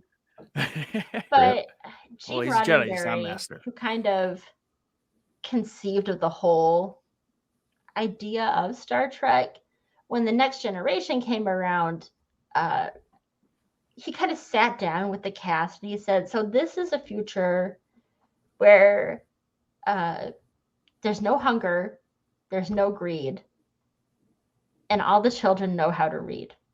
It's like nice, right? Like just a little very quotable line. And that is what I really like about Star Trek, right? Like, we've got a lot of dystopian future stuff out there. I think we need something to show us what do things look like if it's not if it falling apart, right? Like, if it doesn't all fall apart, like, what can we actually do here? Yeah. And I appreciate that a lot about Star Trek. That's awesome. So And I think that's kind of what Underfunded gets into here. He says every episode has a massive moral under it all. Well, I think he meant because every episode can stand alone and every episode connects. So you can start anywhere and connect the whole web. I started in reruns of TNG out of order and loved it. Ended up watching all the others except Kirk. I watched Enterprise and episodes air. It's the dream, the big goal. I think the one thing I'm going to take out of this episode is that Underfunded does not like Kirk. Because that's probably like the fourth time he's love it, not Kirk. Thumbs down. It's like every comment is like, yeah, it's so amazing, except Kirk. I would never watch Kirk. I would rather pluck my eyeballs out of my head. But no, that is pretty cool and unique. Like you don't see the flip side of the coin, of the dystopian future coin, right? Very often, if ever, in media. So that's like that's definitely an interesting take. I love it. And Star Wars I love is very much the fall of Rome, which is very dystopian and not positive, at least when compared to Star Trek in that light. Like Star Wars is a lot of things aren't good in a lot of places. This whole planet still has slaves. These planets are bombarded by war and destruction, so these planets literally just blow up. So everything's good here. I mean, and even like the good guys. I was thinking about this the other day, right? Like Qui-Gon Jinn casually going to Tatooine and going, "Yeah, I didn't come here to free any slaves." Like, you're the good guy, and you're like just down with slavery. He also just kidnaps a kid. I mean, right. It's not on the itinerary. Yeah. Be back later. I think the film theory channel on YouTube does a good video. Was it him about like how Jedi are kind of like not exactly the greatest? Probably. I don't know if it was him or somebody else, but I watched a really good video. There's lots of them like that. Yeah. It's like all the shortcomings of the Jedi, and like they all just low key kind of sucked. Because I mean, it is true. Like Qui-Gon went to that planet. It's like, yeah, slavery sucks, but unfortunately, like Republic just doesn't reach here. It's kind of like that part of like the city where it's like, oh yeah, it's got to be really nice down here, but oh yeah, that's just the homeless district. Like it just is what it is. Like can't do anything about it. Yeah, just put spikes under the highway so they can't sleep there. That's that's how we're gonna work out. That's how we're gonna solve the problem. Yeah. Yeah. Well, since we're on the Star Wars Earth, since Star Wars has come up, I gotta ask because I poked at it a little bit in Discord, and you said you're allowed to like both, but I want to talk a little bit about Star Trek versus Star Wars, not necessarily as like a competition or like pit them up against each other, but like as you were talking, I was like, which came first? Did Star Trek come first before Star Wars, or? Well, now I've got a 77. So, thank you. I'm like, I can remember. It's like, who's counting 77? Right. Well, I'm trying to like think through it. I'm like, okay, my dad told me that he saw it live in the theaters like 17 times when it first came out. So when was my dad a teenager? Like, right? Like, these are the mental gymnastics I'm doing. Well, so Star Trek did air in 1966. Oh, nice. So it has been around longer. Okay. You're also not gonna I'd say with Star Trek, you're not going to traumatize any 9-year-olds if they happen to walk in to see a tauntaun get its belly sliced open and some dude shoved up in there, which is my introduction to Star Wars. Sorry, I'm late. Did I miss anything? No, it's just getting started. Like it's like good 10 minutes into the movie. It was one of those situations like families over for Thanksgiving and a bunch of families like, I wonder what movie's on the TV, and you switch it on like zoom like just Oh Nice. yeah. Just a precursor of what was going to happen at dinner. right. I But guess. hopefully you guys didn't shove any small children into your turkey or anything.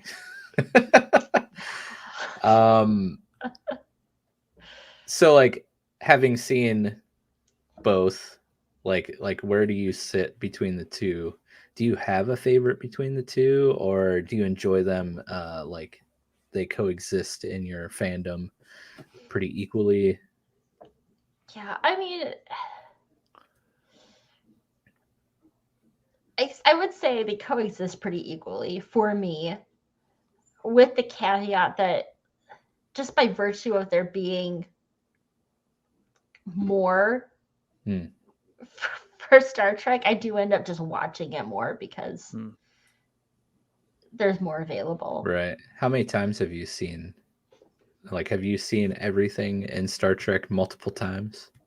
I'm gonna say yes. I have seen every single televised episode and all of the movies at least once. And then just kind of like periodic rewatches. And I know, like in our home with the, like especially when all of those animated series were coming out, right? Like the Clone Wars. Yeah. And there was that one that came after Clone Wars, and now I can't. Rebels. There we go. Oh yeah, Rebels. Love Rebels. I really enjoyed that. Like I would end up kind of on my own going back to rewatch the movies to be like, oh man, I kind of like I forgot if this happened, and so I'm gonna go back and watch. Yeah. Or whatever. But yeah, I don't know. I feel like if Lucasfilm would really up their game with the Star Wars content, I wouldn't complain. Yeah. I remember Mandalorian was so good. It was oh yeah. So like we get like 3 or 4 episodes into Mandalorian, and then I was like, okay, I got to watch all the Star Wars stuff. So I started watching Rebels first, and I got I believe I finished season 2, and that's the moment where Ahsoka finds out that Vader is Anakin, or that whole thing. And as I'm watching it, I'm like, this is the most amazing thing ever. I don't know how these two characters correlate with each other at all because I have not seen Clone Wars. So I was texting Nick, and I was like, I bet this would be so much more impactful if I knew what the heck was going on. But it was impactful without actually knowing why it was. And I was impactful. like, oh my gosh, this is amazing. And I was like, I wish I knew what was going on because it was way more amazing. So then I had to like stop and then go watch all 3 billion episodes of Clone Wars, which was amazing. But I feel like after hearing you talk about Star Trek, they kind of probably fill different like needs in your sci-fi like spectrum or whatever, so to speak. So that's awesome. After hearing you talk a lot about it, and after we go through Discord, which could take a minute here, I feel like I'm gonna need to get started watching some Star Trek. What about you, Nick? I agree. I definitely want to check out this Below Deck because that just looks interesting. Animated series. I like my animated shows, and it's basically Star Trek Rick and Morty. So, and Rachel here obviously recommends it as a starting point. So I see no harm in doing that. That seems like a good place to start. 2 but seasons, not much of a huge commitment. If you like Lower Decks, then maybe it's like, okay, maybe we get invested here. Yeah. But I feel like I though do need to track down and watch one of the more seasoned like series, whether it's like the original or like the Next Generation or whichever one. Obviously, under Funny, he said Enterprise is where to start. Well, Rachel disagrees. If you had to pick a series that wasn't Lower Decks to start in, like one of the more talking seasoned live action series, what would you recommend to be like, this is the place? So I would start with the Next Generation, honestly. Watch it all. Underfunded, do you are all not of helpful. it. I just get like 9 TVs and just have them all playing simultaneously. You're This just like, is it's what I all have to making say about sense. that. Perfect. But yeah, no, the Next Generation I think is a good starting point. Okay. Because again, the intent when they started the series was to bring new fans into Star Trek. And so you're not really, and basically you're kind of starting at ground zero as far as like understanding Starfleet and the Federation and all of that. Deep Space Nine and Voyager, which I also I enjoy both of those a lot. I think you do have to have a little bit more universe building before you can really get into those. Excuse me. Where does Discovery fit on that spectrum of needing to know before you can really get the most enjoyment out of? I would say Discovery also pretty low. Oh, okay. Nice. So I think this is just very cynical of me. I feel like they ended up doing a lot of universe building because I think they assumed that more seasoned Star Trek fans wouldn't watch a show with a female lead. Mm-hmm. For what it's worth, and again, it's just very cynical of me, but it does. Discovery has a female lead, so I guess you guys don't seem like those kinds of dudes. But if there's anybody watching and you're like, oh no, I don't want women in my TV, don't watch Discovery. It's definitely underfunded. Who says chronologically Enterprise is before Kirk, his favorite series, but its production is newer than the Next Generation. But I love TNG the most. Yeah. And I'm just kidding. Wow. Underfunded. He doesn't hate female leads. Yeah. No. Maybe he does. I don't know. I think I'm getting a sense of how to navigate Star Trek here. That's for sure.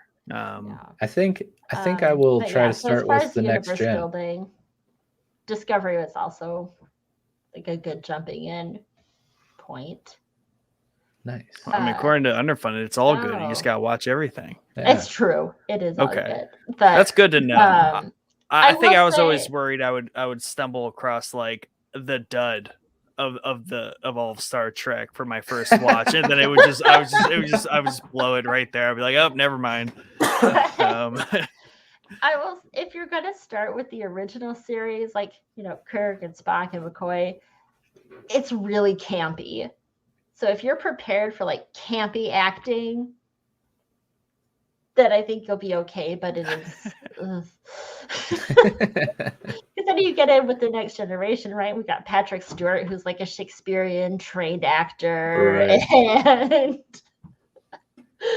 And like all these other people that are like trained to be stage actors. They definitely up their acting game.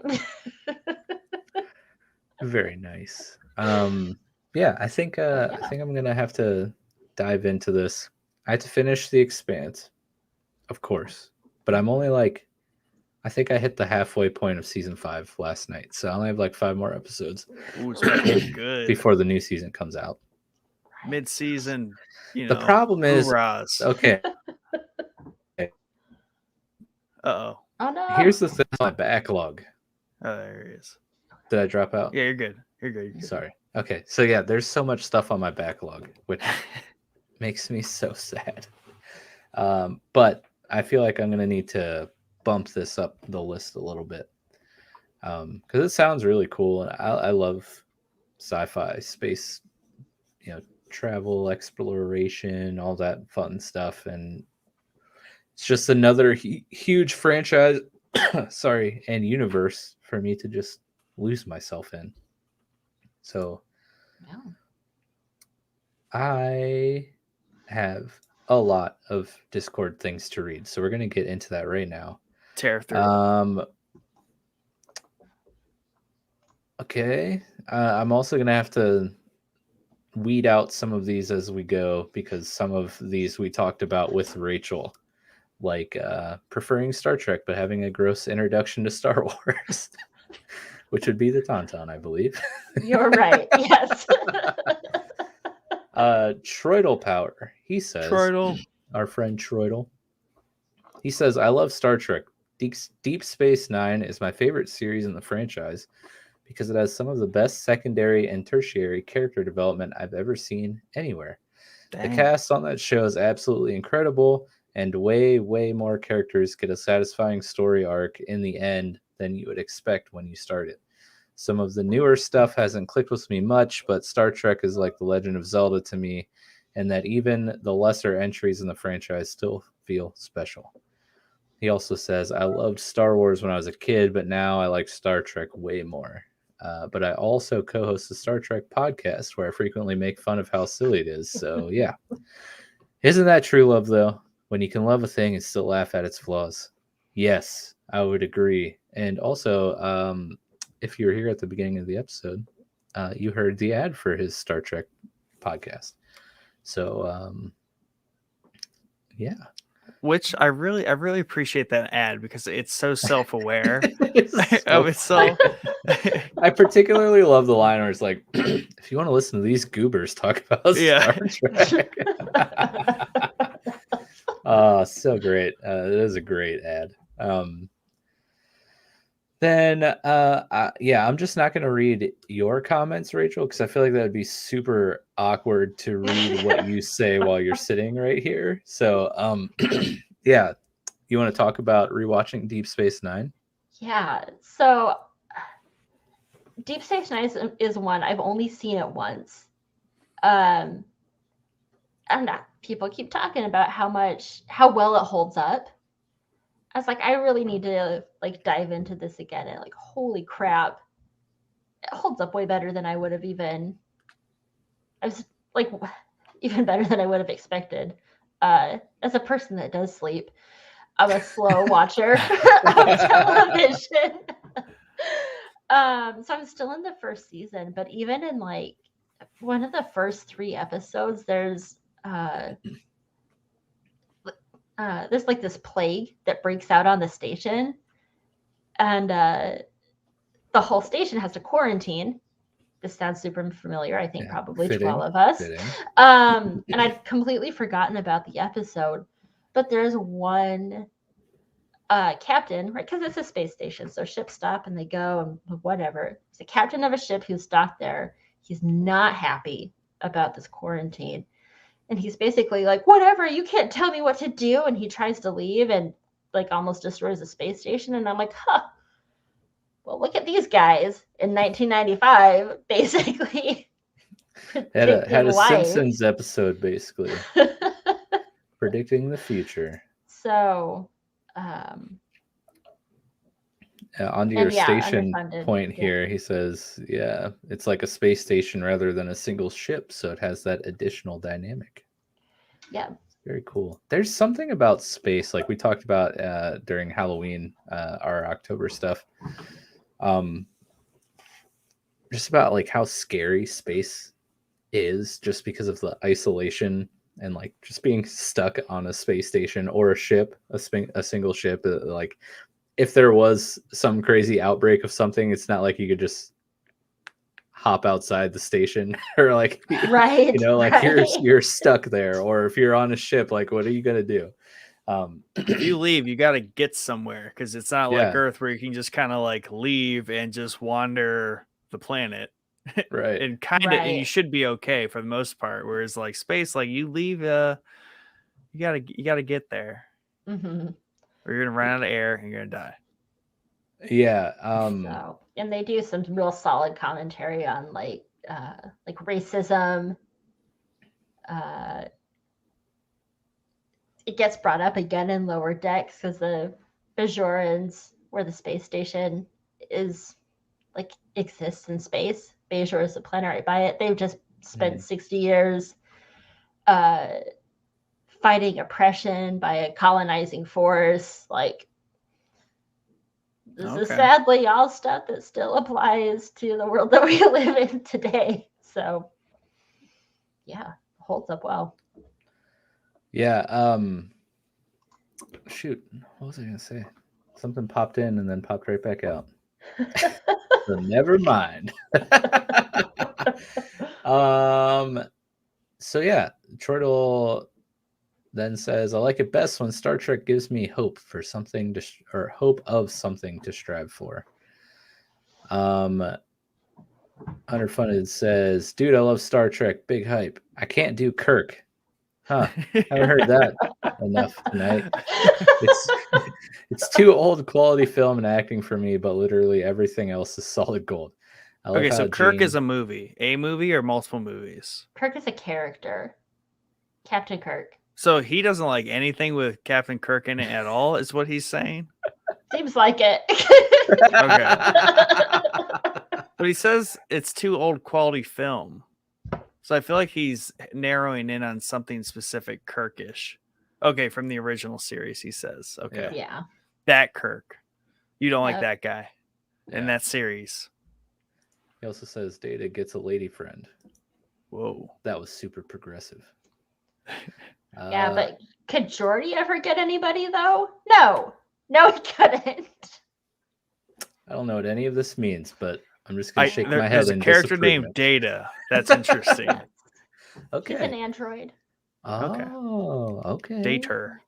Okay. That is not his name. I had a college professor that said Dater and not Data. Mm. Did he also say Wersh? Maybe he never talked about washing anything, but He says Dater. He has to say Wersh. I know it was so weird. Like, is it on purpose, or is he really just says Dater, and you'll never know. That's hilarious. Underfunded also says, "I love how Gene made every episode have a moral to the story." And then there was quite a conversation between Underfunded and Rachel. Join the Discord and read it yourself. Totally read through. You should. It was a great. There was a lot of good conversations that spawned here in this channel. We have a huge comment from Fortress Tiberius, so get comfortable. Go grab a drink, take a potty break real quick. I'm doing this for future people. You can pause now, take your break, because this comment's going to be quite something. So he says, "Little late to the party, but boy, do I love Star Trek." So starting after this sentence will be a brain dump of random thoughts and things I love about Star Trek.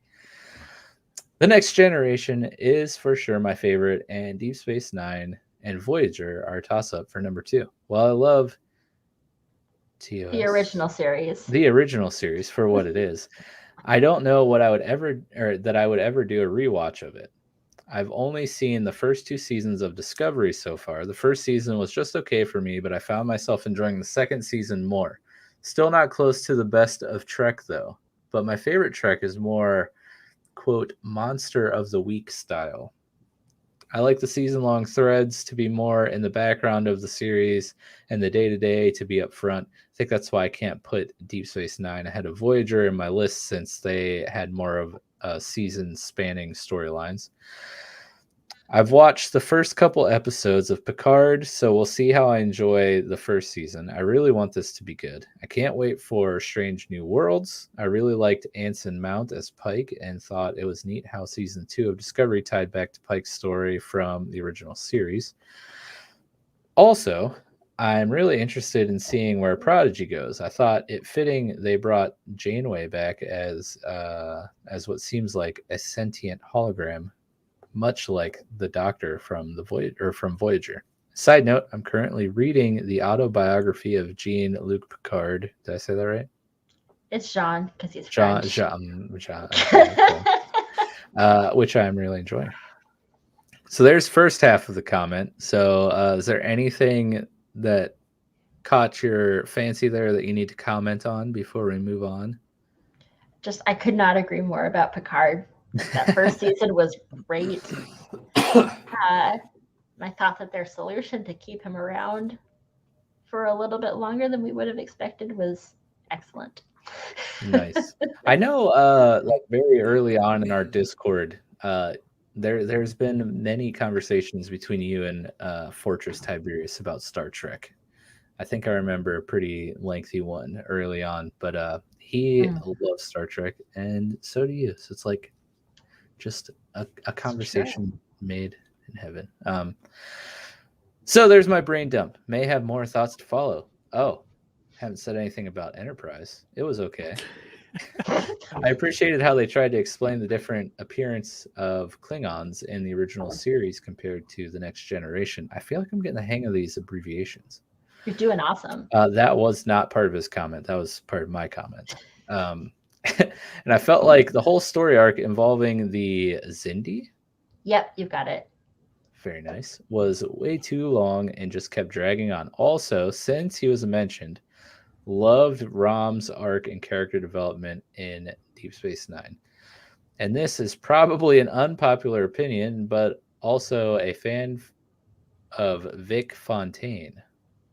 And since we're on the subject of Deep Space Nine, Worf and Dax. Also, for those who may not know, my Discord handle, Fortress Tiberius, comes from a Star Trek Transformers crossover comic book. And I think I'm done. What a fun fact. Fun fact. There you go. Yeah. Fortress Tiberius. What a guy. Big fan of Star Trek. But what do you think about this autobiography? Because I saw you replied about that. Yeah, so I started reading it a while ago. And then, again, just busy lives. I got distracted. I have been in the middle of it for probably like a year. So I really was enjoying it, but yeah, that's not just like life with young kids, right? Like it takes forever to finish a book because your family distracts you. Right. But yeah, it's really, I was still in the part where he's a kid. So nice. I got a ways to go yet. Very nice. So then there's a subsequent conversation between Rachel and Fortress that you can totally read through. Underfunded then says, I don't, apparently. I read I'm Not Spock, but haven't read anything by Patrick Stewart. I totally would, though. I've seen his sonnet reading on Facebook, and they're amazing. Yeah. So I guess the answer to the boys didn't take as much time as I thought it would. But there's a lot in there. I weeded through some of the conversations about things just because it's not as much fun to read conversations as it is people's singular points. But jump in the Discord, especially if you're a fan of Star Trek. There's definitely lots to talk about there in the answer to the boys. So one thing we enjoy doing here on the show, it's like tradition when we have a guest on. We always have to ask, what's watching? That's like our tagline for a lot of our episodes. What's watching? What's playing? What is Rachel watching these days besides Star Trek? Because we learned you watch a lot of Star Trek. There's a lot of Star Trek going on right now.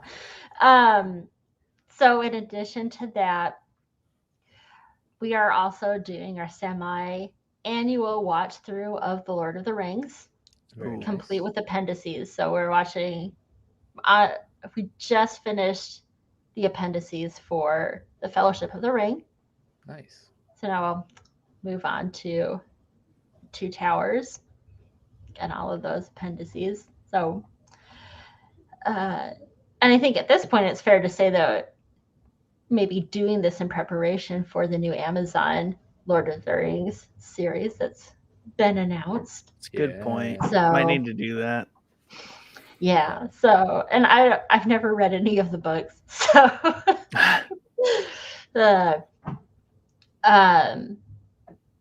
so yeah, that's really big. And the watching, and then, as is often the case, right? Like just whatever the kids are watching that is on in the background. Oh, yeah. Bluey. Yeah, well, we talk a lot about Bluey, out. Man.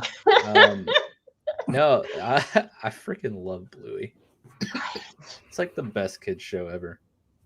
It is. because it's so accurate. Right. Like that is exactly how raising a kid works. It's like they didn't try to hide anything. Like it's so funny. Oh my god, I love that show. But I always, again, with like the roadmaps, I also appreciated it because like I feel like there are a lot of us who are raising kids in a dual income family whose parents, right, like probably a lot of us, our moms stayed home. Mm-hmm. And I appreciate that about Chili and Bandit, that they're also like, as a parent, you can see like what are other parents doing to like juggle their jobs and their family life, because it's a lot. Yeah, for sure. It really is. So yeah, Bluey's been on a lot. Excuse me. There's a Netflix series called Gabby's Dollhouse. Oh, yep. So Watch if you guys a lot of Gabby. want a song about cats stuck in your head, welcome to the dollhouse. Yeah. My middle child oftentimes thinks she's a cat. So she's obsessed with Gabby. Obsessed with Bluey. They watch a lot of Corey Carson too. We watched a little bit of that tonight. Nick's, I mean, does yours, is he like into TV yet? He liked Luca. Like that's probably his favorite movie of all time. Though he's been gravitating toward Toy Story. We've been kind of chipping through those. Nice. So he's kind of picking up on that. Bluey's kind of been the second to Luca in terms of he'll watch like the first half of Bluey, then gets like sidetracked on something, but then I will lay there and continue watching Bluey. So like 3 episodes later, he's completely doing something separate and no longer paying attention. Nick's still and I'm just like, so is the dad and the mom like, are they just playing along, or are they like really like taking control of their parents sometimes? Like the show like has some weird layers to it. Yeah, we've the last few days the girls have been following us around with their magic xylophone, making us freeze. I'm just like, I have daddy power. You actually sometimes freeze. I don't. I do for a little bit, but then when they've told me to freeze like 15 times in like 5 seconds, I'm like, all right, bro, freeze. I gotta like finish walking to fill my water up. Right. Or like the baby is crying, I can't freeze right now. A lot of items have turned into a magic asparagus in our home. So many animal noises. That's hilarious. Speaking, okay, since it came up, I wasn't gonna go here, but it came up naturally. Okay. If you want the most insane Bluey conspiracy theories, join our Discord. So I have one cooking. And like a new one? Of your own? No, it's the one. Okay. Bingo is a sociopathic murderer. And drowned Bandit with the freeze, whatever toy it was. She froze her dad as he was spraying himself in the face with a hose, and then never unfroze him. Eventually, he's basically waterboarding himself. Like he's just gonna drown. So I propose that he actually died in episode 1, because the second episode they're playing hospital, and like it's them just coping with the grief of seeing their dad in the hospital as he's dying from all the water in his lungs from being frozen with a hose shooting in his nose and mouth. So I don't know. I'm just saying that's the content that you're gonna get in our Discord. Yeah. And everything going forward is just Bluey like rationalizing that by imagining her father being there. Exactly. It's the whole Angelica thing with the Rugrats. We had a whole episode on movie and show conspiracy like theories, and there's a really dark one that Nick brought up about Rugrats. But anyways, so watching they got the Lord of the Rings. Lord of the Rings. For the grown-up stuff. Have you seen anything about Prime's Wheel of Time series that's coming out in like a few days, maybe a week or two? It's called Wheel of Time. I think I've seen the ad and haven't ever watched the trailer. Yeah, So it's now I will have to. what did they we had an article on the newscast about it, and they described it as like Lord of the Rings meets like Game of Thrones. Huh. And the trailer is definitely very fantasy epic looking, and I'm kind of pretty excited about it, and I can't wait for it to come out. So yeah, check that out. It might interest you. Wow. Yeah, so I think that about wraps it up. We're at 2 hours and 10 minutes, which seems to be like our new average length of the show. But yeah, thanks for coming on, joining us, and teaching us about Star Trek. And thank you for telling us about What the Finance. It's sounds like a really, really cool show. I've listened to a couple episodes, and now I'm gonna have to go back and find the show movie finance episodes, because that's such a cool idea. I definitely want to listen to those. We've only done a few, so nice. Yeah. Do you want to remind everyone real quick where to find your stuff again? Yeah. So you can listen to What the Finance, again, basically anywhere that you get your podcasts. And I didn't say this at the top of this episode, but we didn't realize when we started it how popular the name was. And we did do research, and then afterwards we were like, oh, crap. So What the Finance hosts are Rachel and Cheyenne. So that's the one you're looking for. And we actually also have a Discord server. It's not as exciting yet as Showboys, but we really needed to make that move away from Facebook. So true. Yeah, no bueno. So it's just like, I don't know. We've talked about it a lot. Like, Discord is the future of social media. Mm-hmm. I really, really do believe that.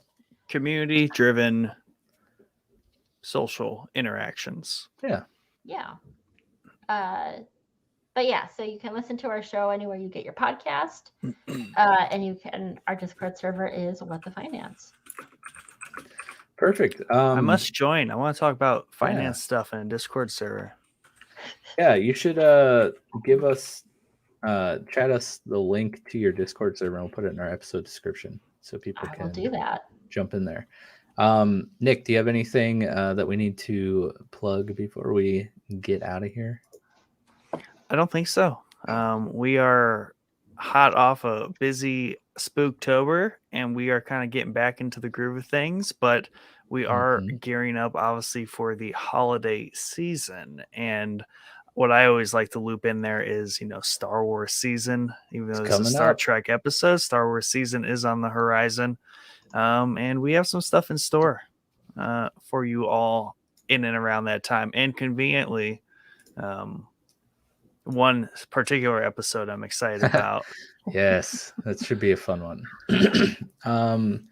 Just looking here at the old episode schedule. So we have our episode next week, and then the following Thursday is Thanksgiving. So obviously we will not be having an episode that week. So just give you a heads up, 2 weeks we won't have an episode on Thanksgiving Thursday, obviously. Remember to go check out our Patreon, patreon.com/showboyspodcast. If you're able to, sign up today, get some cool perks and rewards, and help support the show. Like Nick said earlier in the episode, we're really pushing Showboys Gaming YouTube channel for our gaming content, streams, and pre-recorded videos. We pretty much have something new going on to Showboys Gaming every day, I feel like. I've been streaming Darkest Dungeon for way too long. And I had a very tragic stream last night. So Saturday night, I will be starting the Resident Evil 2 remake. So tune into that.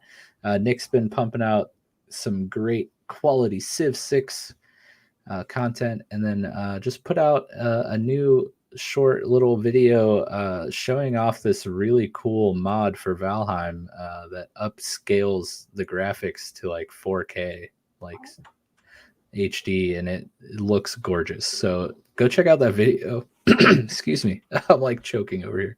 That's how beautiful the graphics look in 4K. But for real, it actually does look like it looks like a AAA game.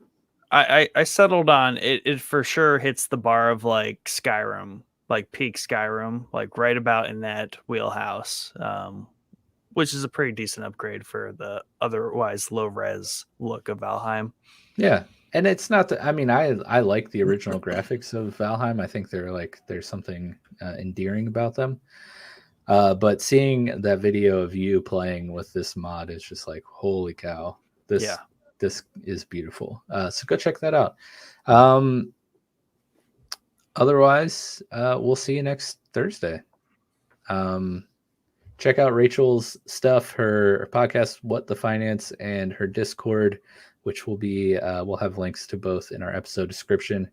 Thank you guys for tuning in and commenting along. And thank you to all of those who have, replied to the Answer the Boys topic this week. We appreciate the interaction and engagement. It makes doing the show so much more fun. But yeah, have a wonderful night and enjoy the theme song one last time.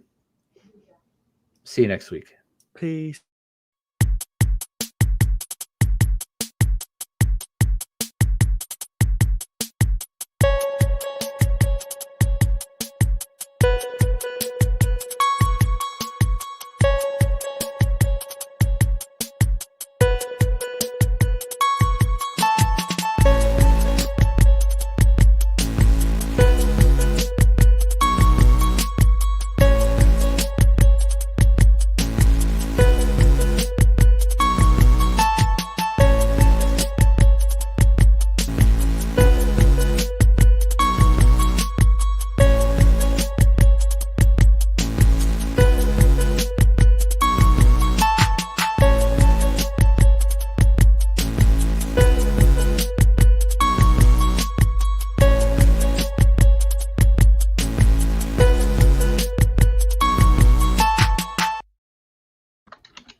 And we're live.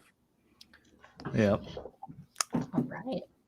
Usually it's our guest that points that out to us, Nick. Well, I was going to start the episode all over again. Oh, okay. Oh, okay. All right, take it away. We did my version. Now it's your turn. Okay. Welcome to Showboys. Glad you are all here. We have a very special guest with us tonight. We're going to be talking Star Trek and